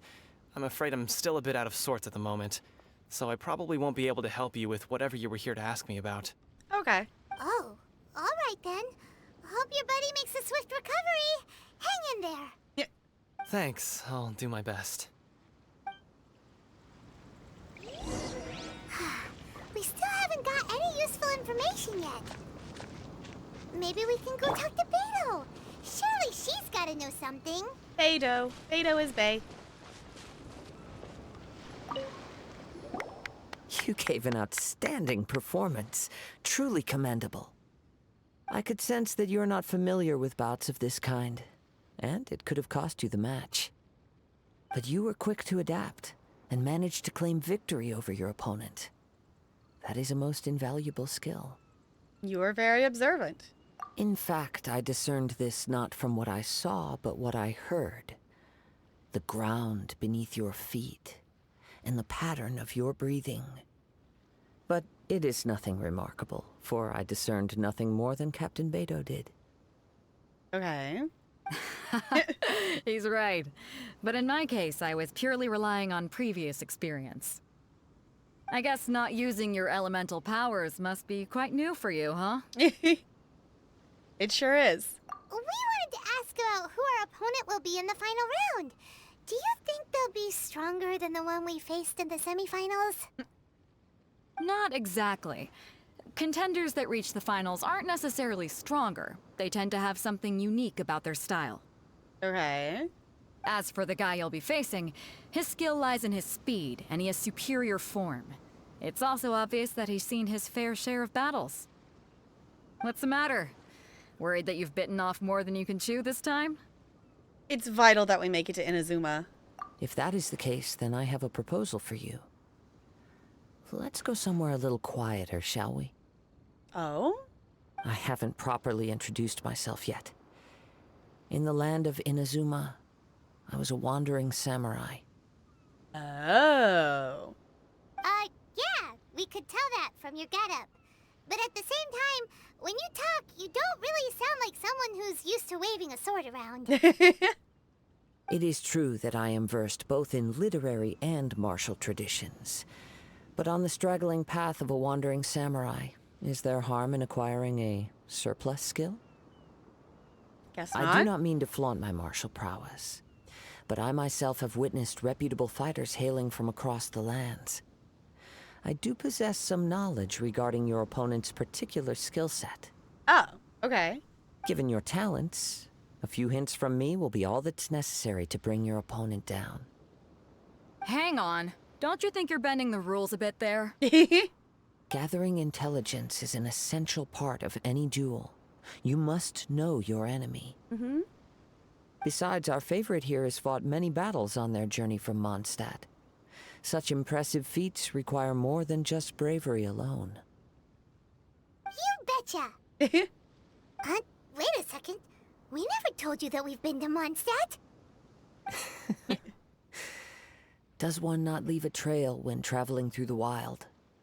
In return, nature also leaves its traces upon you. I did notice that, but I kind of assumed since they know all our hero stuff that they probably guessed that we were in Mondstadt at some point. However, there is only so much that can be discerned from these traces. I sense that many things about you elude me still. These are the things I am curious to know about. Okay. Come with me. Some post-match entertainment is in order. Alright. Oh, we're like going like, oh. Oh, we're going like all the way over there. Okay. I wasn't expecting us to go that far away. Like, I figured like to the other part of the other side of that island, but I didn't realize we would go this far. I guess it's still just another part of the island.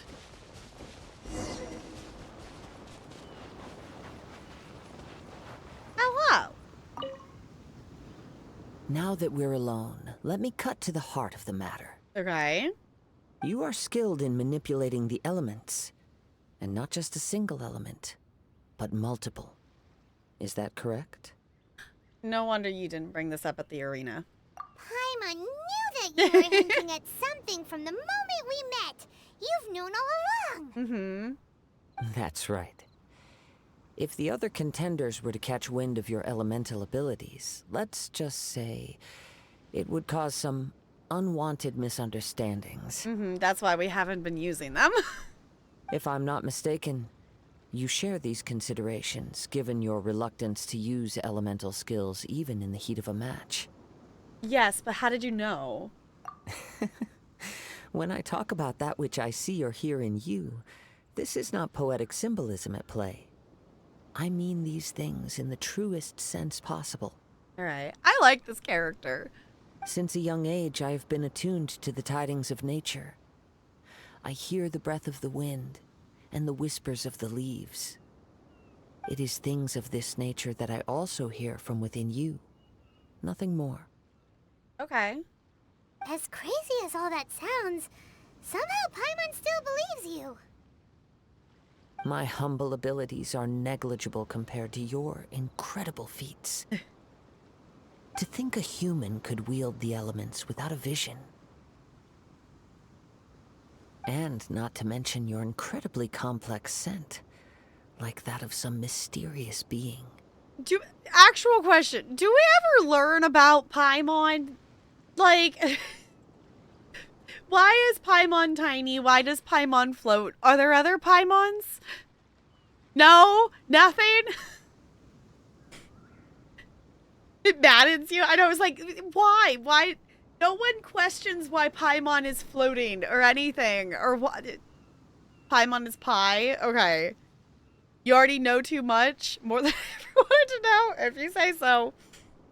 I was like, the other thing too is like, no one seems to question why there's just some people that have tails and ears and such. I don't know if that's something that comes into the story later, but there's definitely people with tails and ears and such, and no one seems to make any mention. Which, one of them is apparently in Inazuma, so why maybe we'll see? I don't know. We have been questioning Paimon this whole playthrough. That is fair. She has so many theories on her. Paimon is mysterious. Very mysterious. Okay. I don't know, it'd be cool at some point to, like, learn more about Paimon.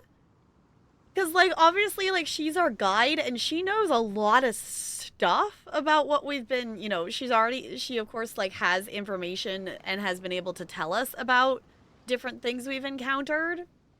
But we don't really know anything about Paimon other than Paimon is emergency food and also loves food.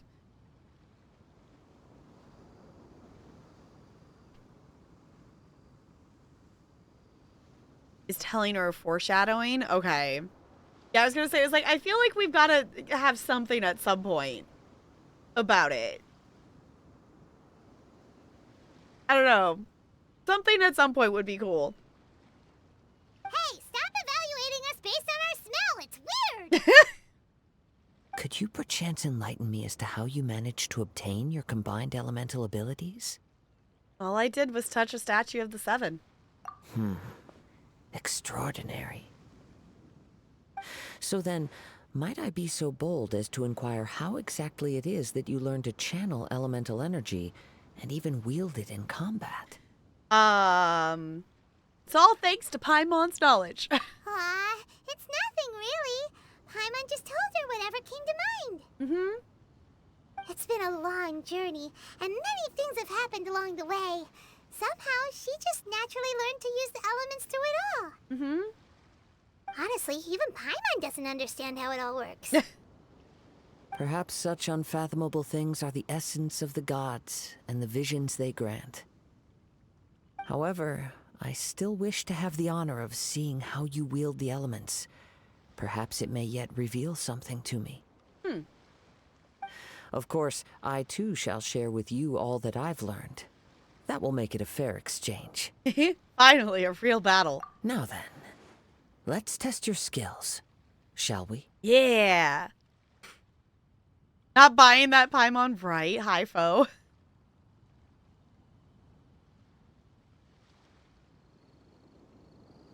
Paimon teaches us how to speak? Oh, learn the language of Tevat from her. Or Tevat, yeah. I didn't think about that. Yeah. Paimon doesn't even understand how first person works. She doesn't have a good track record. Okay. The other thing, I'm trying to remember if I've just seen them as a character that If you other ever want people to have trade had. tactics, I'm always ready. Or do I actually? I don't think I have. No, I don't have them. I think I've seen some. Jessica, do you have them as a character? I feel like I've seen someone else have them as a character. Or maybe I've just seen them being interacted with in the quests. But appearance-wise, I recognize them when we, like, saw them. You have them? Okay, that's probably where I've seen them before. Oh. Oh, no. Ah! Don't break my glasses! She's level 1. I didn't mean to make these angry.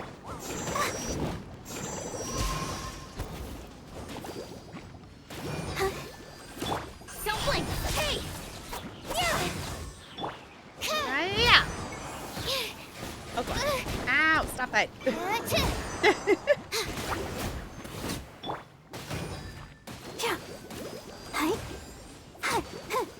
Okay. Oh, there's like a whole... Why are there so many of these? Is this we're supposed to be fighting? I thought we were supposed to be fighting them. I didn't realize it said fight the slimes. Okay. That makes more sense. With sword comes shadow. Speed of light. I was like, why is there's so many slimes? I didn't read the thing that it says slimes. I don't actually know what her abilities do. Like, obviously she's level 1, so I don't want to get her smacked. Okay. Ta-da! Your skills in battle are truly beyond reproach. Even with your opponent's speed, he shouldn't be able to overwhelm you. Okay. Oh, Five Ways has... Okay, because it's orange. Okay. Yeah, I was going to say, it's like, I recognized them upon meeting them, but I was like, I don't think I have them. I think I've just seen them in other people's streams. Your opponent is skilled at controlling his breathing and maintaining balance, which enables him to execute moves that many would find impossible. Okay. He relies entirely on the element of surprise to defeat his opponents. In other words, as long as you remain mindful of his ability to detect weak points, then his attacks should pose no threat to you. Hey, thank you. I will not underestimate him. Please, save your thanks. If anything, I should be thanking you for the opportunity to witness your command of the elements that defies all known principles. The world is a truly mysterious place, it seems, and one will always encounter that which is still unknown.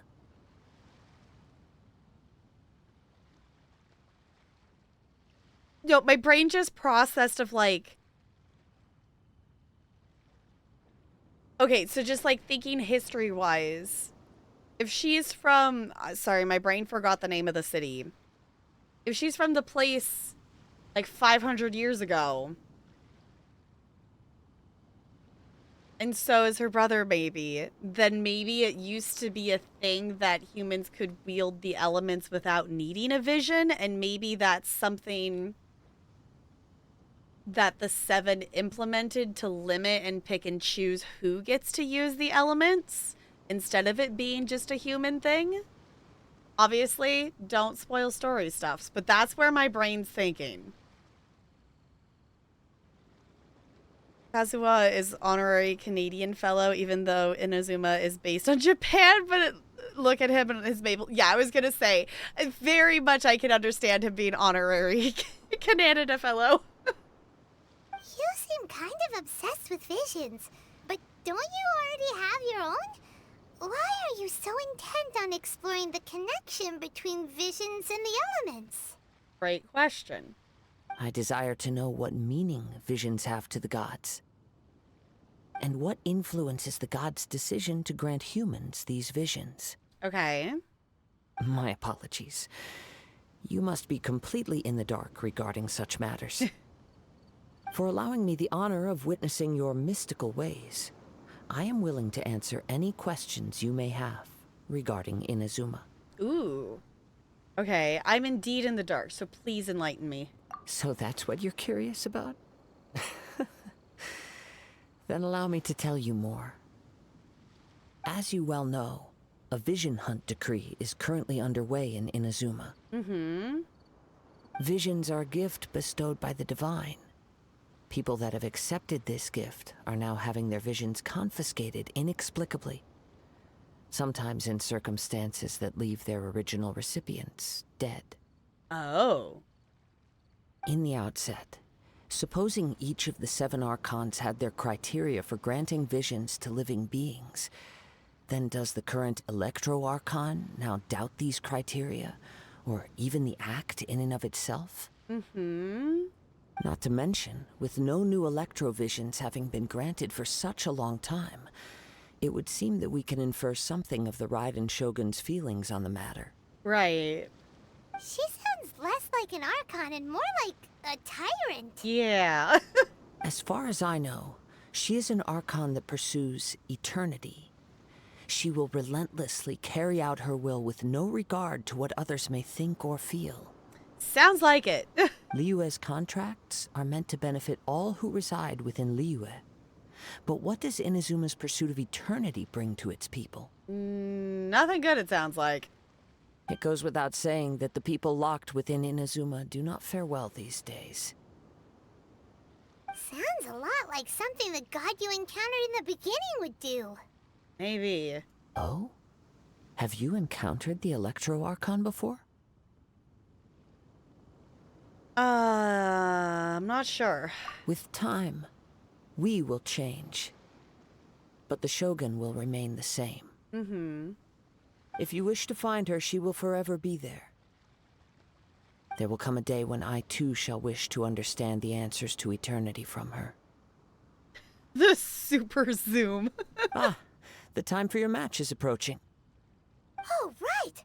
We got so distracted talking about Inazuma that Paimon forgot all about the tournament! I was gonna say, we gotta go smack somebody's butt. If you have no other matters to attend to, then we can return together. Sure, let's go together. Very well. Let's go. I wish to see who will obtain the vision. I was gonna say, is it gonna teleport us back over? Sweet, I love that.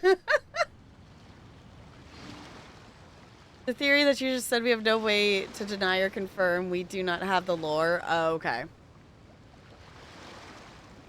Do not talk badly of my queen. Okay. Okay, actually, before we do this, I am gonna hop up and wiggle because I've been live for like 3 hours and I haven't done a wiggle break yet. So I should do that.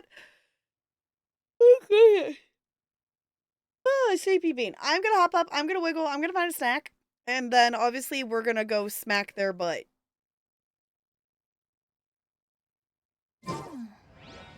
What? Beidou is, like, standing... Are we fighting Beidou? Is there in the arena? Okay. I was wondering if we were gonna fight her. Okay. I don't know. We will see momentarily. Because I'm gonna go wiggle.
Ooh, grilled cheese sounds good, crispy.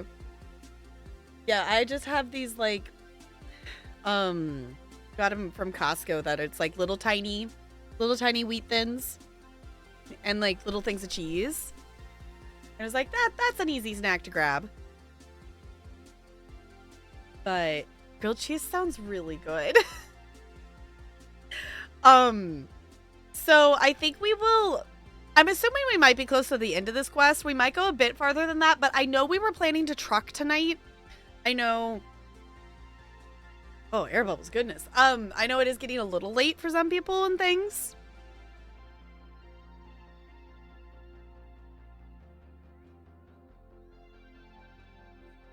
I don't know why I've been sneezing. I'm sneezing so much tonight. I don't know what's going on.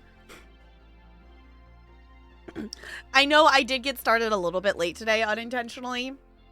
I'm planning to do a body double tomorrow, so we will be doing more Genshin tomorrow after body doubling. We'll body double for probably a couple hours and then we'll swap to gaming. It's just like, no, I'm not gonna ditch. I think we'll finish this quest, which might not be that much longer, but then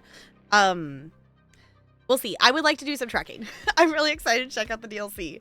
So we will do some hanging and some chilling and do some trekking is kind of my thought.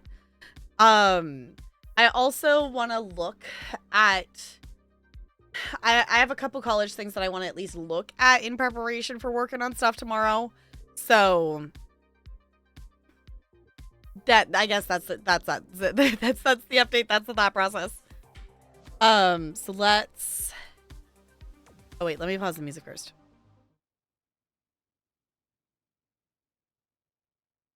Let's do a thing. All right. Are we fighting Beidou? Beidou. Why isn't he here yet? Oh, okay. Never mind. We can start by making your entrance first. Everyone, listen up! Your attention, please! Okay. We've reached the climax of the Crux Clash. This is the final match. All right. We've seen many exciting battles today, and now at long last, the two finalists have emerged. Now, I'd like to introduce our first combatant. Though few have seen her, her reputation knows no bounds. She strikes fear into the heart of Osile, and the mere mention of her name causes even Fatui Harbingers to turn pale in the face. Introducing Liyue's Traveling Hero! Alright. Wow! I've been waiting for this moment. I'm sure everyone witnessed her thrilling match in the semifinals. Yeah, I was gonna say, but where's our opponent? But today's final round will surely take things up a notch. As for our other combatant, he still hasn't arrived. I was gonna say, that makes it sound like I didn't realize that this was like a over multiple days kind of thing. Oh, come on, what could be taking him so long? You can't just forfeit for not showing up like in previous rounds. This is the finals. Uh-huh. Apologies, everyone just sit tight. Maybe you got the match time mixed up? We've got no other choice. If he doesn't show up, we'll just have to postpone the match. Wait a moment. Something doesn't seem right about this. Yeah. Captain Beidou, perhaps we should check on the prize. Oh. Beidou. Will I finally remember that? Maybe Beidou. Traveler, come with us. Did they just steal the focus and leave? Or the vision? Did they just steal it and get out of here? Let me see. It's gone all right. The vision is missing. Mm-hmm. Huh? Did somebody steal it? Who would dare do such a thing in broad daylight? Huh. We don't know when it was taken exactly. I never thought that someone here would have the guts to cross Captain Beidou. No need to worry. Even the craftiest sleight of hand does not escape nature's watchful gaze. All right. Beidou. Okay. It's one thing this game taught me, seeing this Just gorgeous people showing their little lingerie, not caring about anything. The self-assurance is something yeah. It's funny when people talk about themselves in the third person. I'm so used to it just because of Khajiit's. I'm just so used to that kind of mechanic. So it doesn't, like, even faze me anymore. The culprit has only acted recently. They will not have gotten far. All right. You know what? Fair. Yeah, I was like, I'm just used to Khajiit's doing it so much that it just doesn't faze me even when other games do it. The vision was the prize that I had offered, and it was my responsibility to look after it. I will be certain to get it back. All right. Well, if you insist, I'll leave the matter to you then. I'll stay here and try to offer some explanation to all the spectators that came to see the match. If you would, please come with me. All right.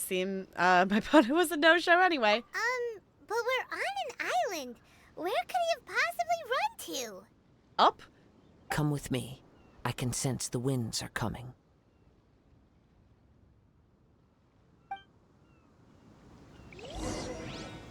All right. Ooh. Woo! Huh? A wind current?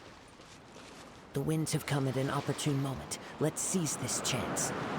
30 seconds. Ride the winds upward. From there, we can continue our search for clues. Okay.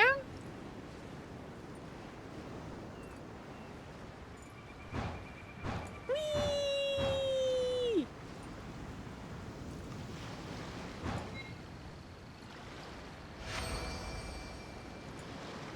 By the way, what made you suddenly think of checking the prize in the first place? I heard it the moment it was stolen. Oh. Well, then why didn't you stop him? Oh, wait. You'll she's see not... shortly. Oh, they're there. I was going to say, where'd they go? Incoming. I know I don't need to be smacking them right now, but I also do have characters that need stuff for them, so I'm just going to take a second to smack their butt. Ooh, what is their thing? To ashes! No escape. Ooh. Zippy zippy zaps? Alright. Ooh. Can't run from death.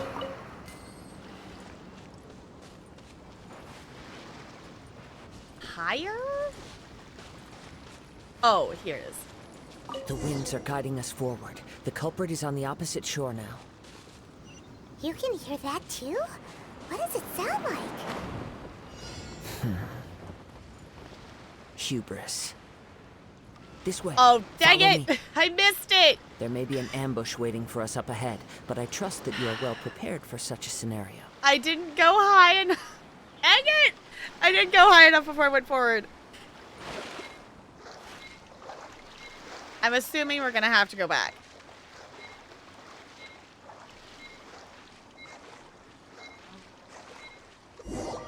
It's gonna take us back. Okay. I was gonna say I didn't go up high enough. The winds are guiding us forward. The culprit is on the opposite shore now. You can hear that Beta's too? features, What does it sound like? They're a little distracting. Hubris. This way. Follow me. We're gonna There miss may it be again. an ambush waiting for us No, up ahead. come But I on. There it trust goes. that you are well prepared for such a scenario. Well, make it.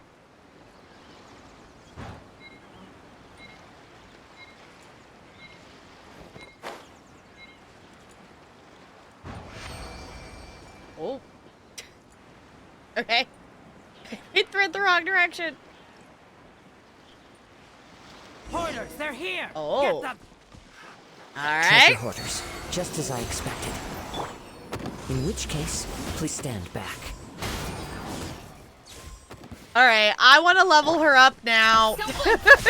I like her. Picked The wrong test subject.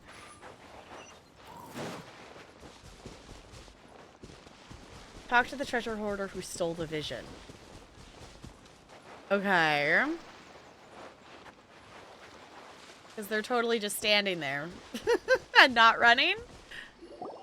You caught up with me? How is that possible? Wind.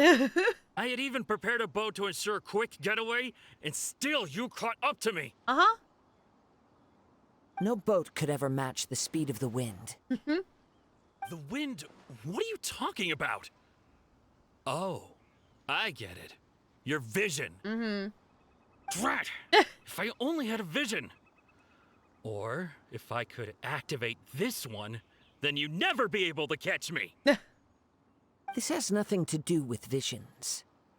You may be skilled at vanishing from a crowd, but it seems you know precious little about how to conceal yourself from nature's gaze. Additionally, your chosen escape route was flawed for reasons that are too numerous to go into. And on top of that, I could hear your boasting and proud laughter in the wind as I was pursuing you. Thank you so much for the follow. Welcome to the iceberg. It's good to have you here. In other words, you failed to meet any of the basic criteria for a grand heist. Namely speed, stealth, and style. This is like eloquent insulting, and I love it. We made it in the... Have we made it past the angsty facial injury character? I don't... Who? You... That's all you got? But most disappointing of all is the state of the vision in your hand.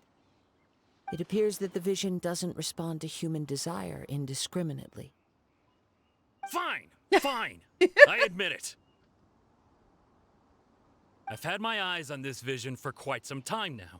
I decided to register after hearing that this fighting contest was full of a bunch of lousy fighters.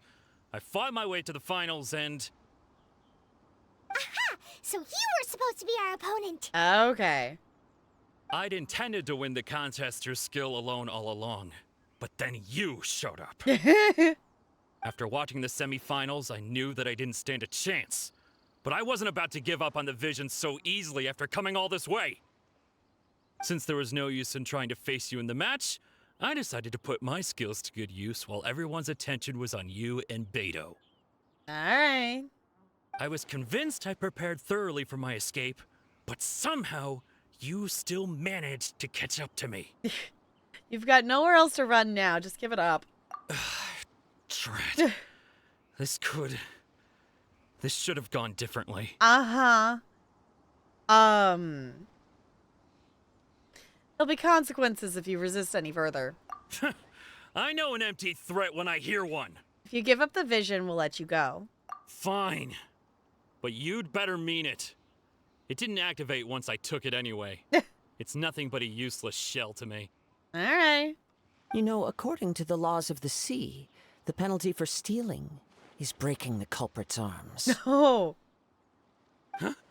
You're not serious, are you? Not to mention that the item you stole was a prize. You didn't show up for the final match, and you damaged the reputation of the captain of the Crux fleet. It seems that it would be only fair to brand the word thief on your forehead with a hot iron. Oh. One with half his face covered? Mean Kaya? Whoa, whoa! We don't need to go that far, do we? I never would have guessed you could be so cruel. Oh, Dane? Okay. If this is where talking gets me, then forget it. I'll risk a fight. Alright, let's smack his butt. We're not in... What are you trying to do? We're not in the tournament right now, so we can smack your booty. Here's something special. Ow. Let's dance. Oh, I was gonna say, they got a fire thing. Incoming. They set it on fire. Oh. That was a really easy smack there.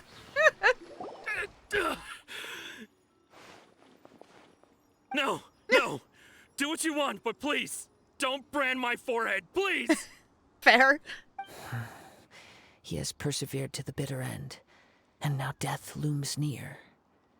Yet still the gods do not bestow their favor upon him. Put down the vision and leave. I've changed my mind. No further punishment for you. All right. Huh? What's wrong? Are you asking for more punishment? It's up to you. Such willingness is commendable and fits the way of the samurai. No need for that. Thank you for releasing me. You truly are generous.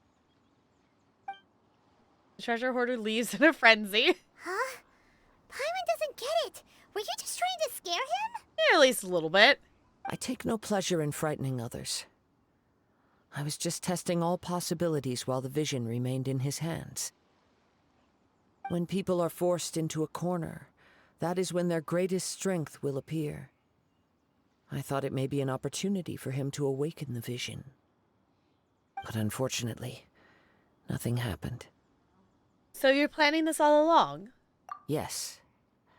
I wanted to know whether it were possible for an extinguished vision to be reawakened. From the moment he stole the vision, I decided to use him for this experiment. Fair enough. I've tried many other methods in the past, though few tales tell of a masterless vision reawakening. After seeing you command multiple elements, I figured that nothing is impossible. Also fair. You had a thought. What thought? Come, why don't you give it a try? Let's see if you can give me the answer I'm hoping for. I'll try.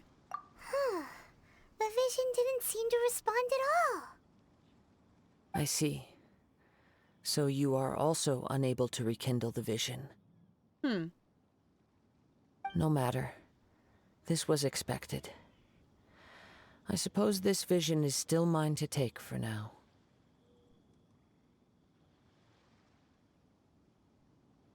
Oh, that he was trying to activate the vision. Yeah.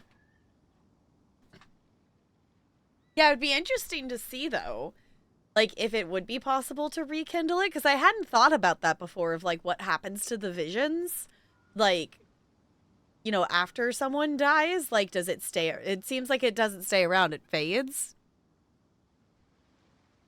So, I hadn't thought about that. It's an interesting thought. So, like, you know, you can't just... You know, it's not like one person gets blessed with it and then you can pass it on to, like, your kid or something like that. Like, it is literally for that one singular person. And also, based on what he was saying about the people in Inazuma, some people are dying from them being taken. So, that's a whole nother thing. Why are you so determined to rekindle the vision? Well, I guess they didn't clarify if it was because of the vision being taken or because they were fighting back from the vision being taken. I guess they didn't clarify that. That could have been them, like, fighting to keep their vision, and they died fighting to keep it. Yeah, what's the story behind this vision anyway? The story begins with an old friend. Ooh, he was once a good friend of mine. One day he asked me about a sword art of which he had heard, the Musono Hitotachi. I told him it can only be witnessed when divine punishment is administered.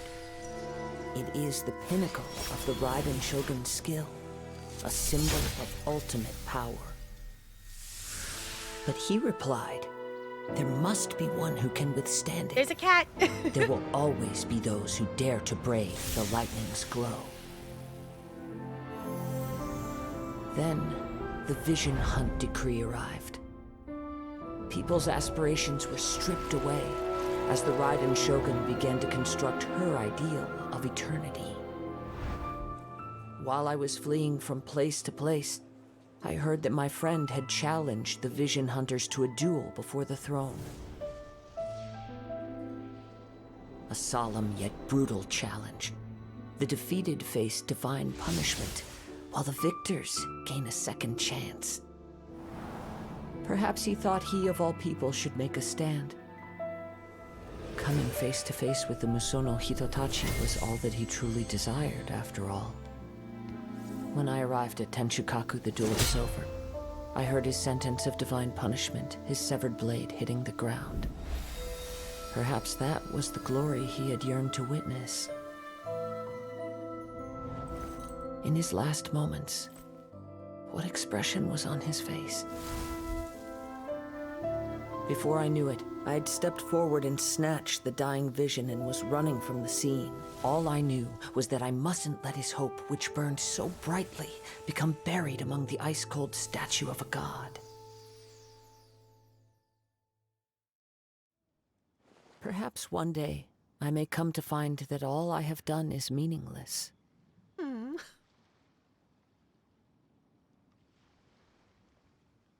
Oh, the rekindling part. Okay. Good friend. Sure.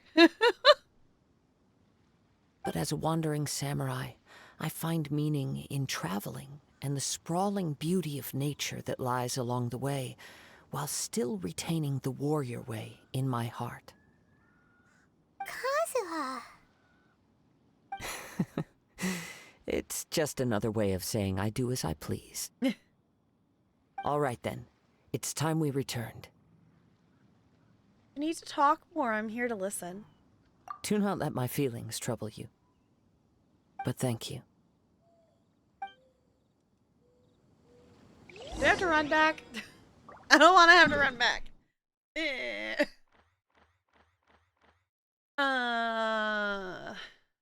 I guess we'll go here.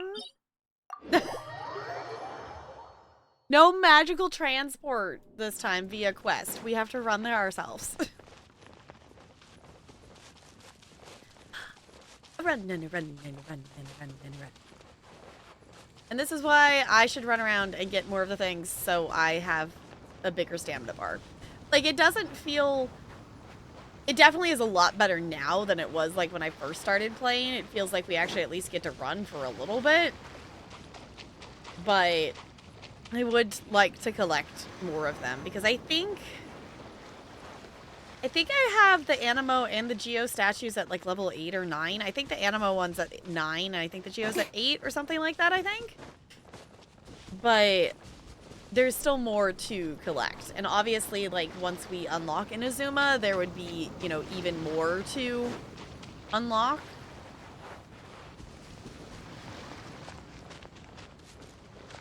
Where's Beidou? Huh? Did Beidou leave already? Maybe she went back to her ship. If you're looking for the captain, she was summoned by Lady Ningguang. Oh, okay. It seems that the Crux Clash got out of hand this time and has attracted her attention. Oh. Captain Beidou was muttering something about Ningguang being a stick in the mud as she headed off to Liyue Harbor. It's not unusual for those two to be at odds with one another. Mm-hmm.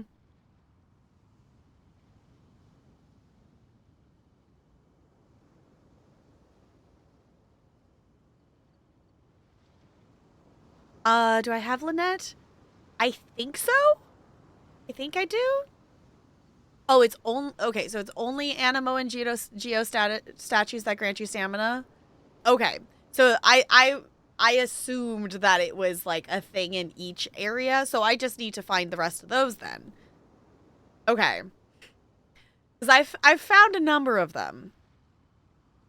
Oh, Lynette's skills to run faster. Okay. I think I have her.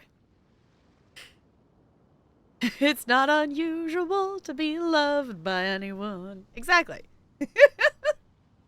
But still, Captain Beidou was disappointed she didn't get to witness the crowning of the new champion. She had been looking forward to it for quite some time. Mm-hmm. The one who stole the vision was originally to be this hero's opponent in the final round. He knew he stood no chance of winning the match, thus the wicked idea of stealing the prize took hold in his mind. In which case, the Crux Clash comes to a clear-cut conclusion. Huh? So that's what happened? Mm-hmm. If that's the case, then the rules stipulate that he is disqualified. And our hero here is the champion. Woo! We win! Technically by default, but also we did whip his butt, so... Paimon thought we'd win and all, but not like this. Mm-hmm. It doesn't matter. As the saying goes, honor given is honor deserved. Now, let me go prepare the champion's medal to award you. So how will we be able to travel to Inazuma now? Yes, I believe so. Though Captain Beto is no longer present here, I'll be sure she receives word of it. Okay. She is a woman of her word. But the voyage to Inazuma is a treacherous one. You will be plagued by a perpetual tempest the entire trip. Okay. What, Jessica? What? In fact, the relentless rain and wind are also an embodiment of the Raiden Shogun's will to close the nation. That makes sense. Hold on a second. You're saying she can change the weather just with the power of her mind?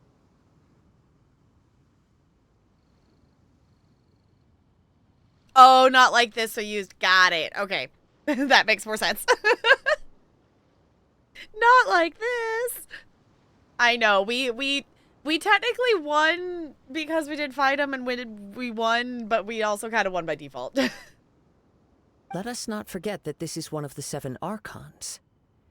If Liyue's Morax could form Guyun's stone forest by casting down his stone spears, then it should come as no great surprise that the Raiden Shogun is capable of summoning an eternal tempest. That's fair. Suffice it to say that if you wish to journey to Inazuma, the Alcor will need some time. You will be notified once all the preparations have been made. All right. In the meantime, I intend to embark on a journey of my own. I will travel all across the vast lands of Liyue in the hope of finding a way to reawaken the vision. Paimon believes you'll find a way for sure. Thank you. May both our journeys prove meaningful. One final word of warning. The part of your journey that lies after the storm may well prove to be the most arduous. All right. We did a thing! Woo! And we got a medal. Fancy. We did a thing. Yeah, we did a thing. Okay.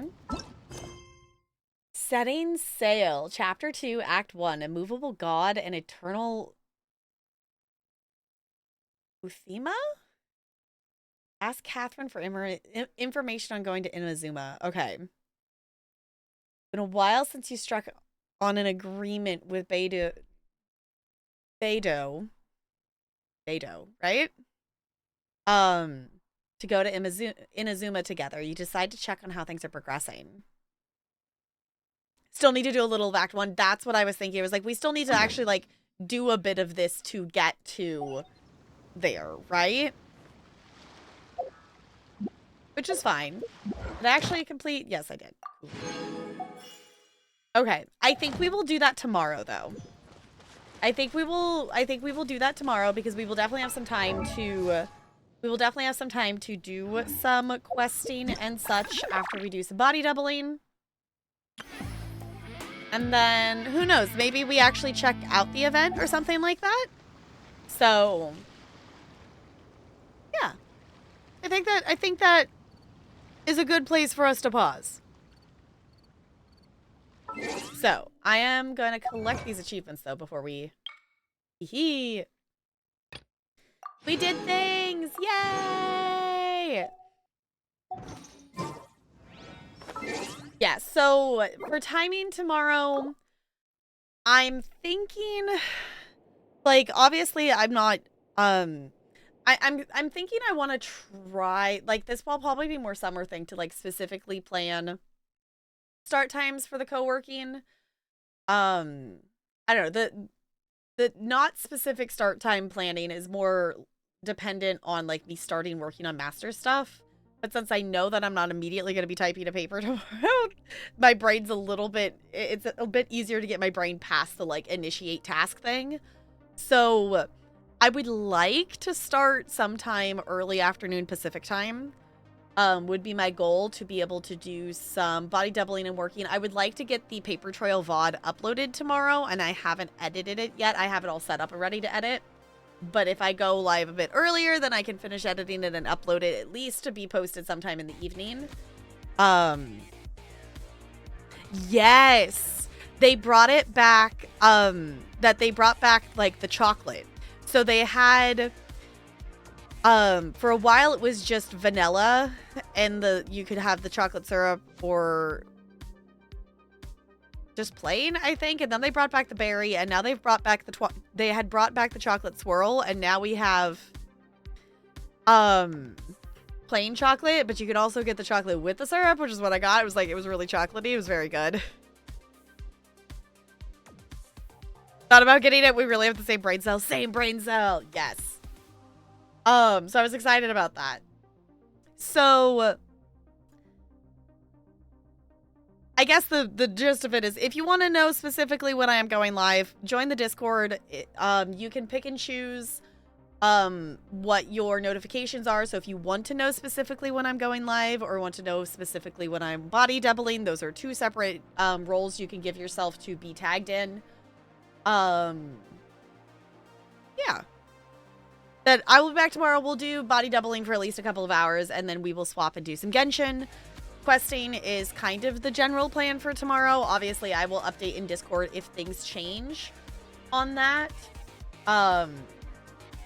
And then Monday will be a day that if we still need more Genshin time, then we will do more Genshin time.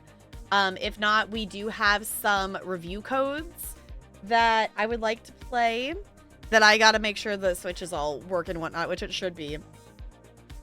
But we have a key for a game called Oxytone. We have a game for There's No Dinosaurs. And then maybe we play some more DBD. It's kind of my thought to do some more of the Chaos mode, because that could be kind of fun. I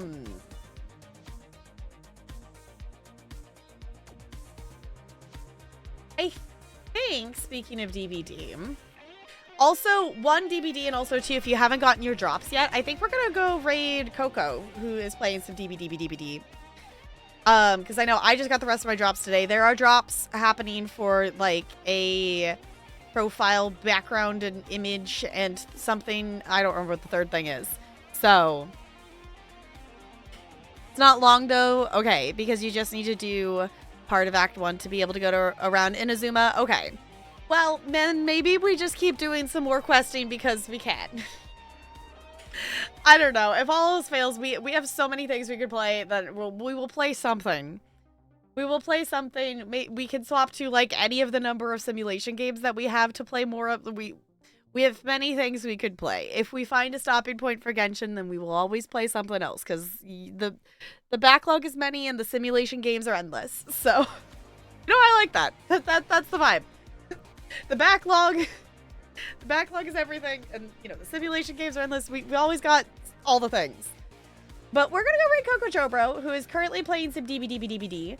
I know he also has been making some YouTube videos about different builds and stuffs and whatnot. He's actually currently playing Clown. Okay. I know Coco is a really good huntress, so I guess throwing the bottles wise would make sense as well. Oh, you were able to do the event. Okay. We're going to be able to do the event. Yeah, I was like, maybe we just stream doing the event too. Just because, why not? We've been working on this for for all these hours to be able to get there. So, if you would copy and paste one of those raid messages, it doesn't have to have my emotes, whatever emotes make you happy. We're just going to go brighten Coco's chat. If you were wanting to do some trucking, I want to do, like, at least one job of trucking would be my thought. So if you want to hang out in Discord with me and do some trucking and things, we're going to do that. It's a very fun event. I'm excited to do it. I'm excited to do the thing. Thank you all for hanging out tonight. I appreciate it. Sorry for being late. Hopefully no more accidental napping for too long for stuff, but I will swap over here so we can stare at the cute penguin on our way out. Thank you all for chilling. I'll see you all real soon. Oh, I want to do my final roll. Hold on. Rolling. An 11. Okay, well, yeah, I'll take it. It's at least double digit. Thank you all for chilling. I'll see you all real soon. Goodbye. Goodbye. Oh, no, Crispy. Nice roll. No ice cubes for you, though. Oh my gosh, 20 of them. Bot, be nice. I love that Jessica got Crispy's roll of things. Can we trade? All right, goodbye, goodbye, goodbye, goodbye, goodbye.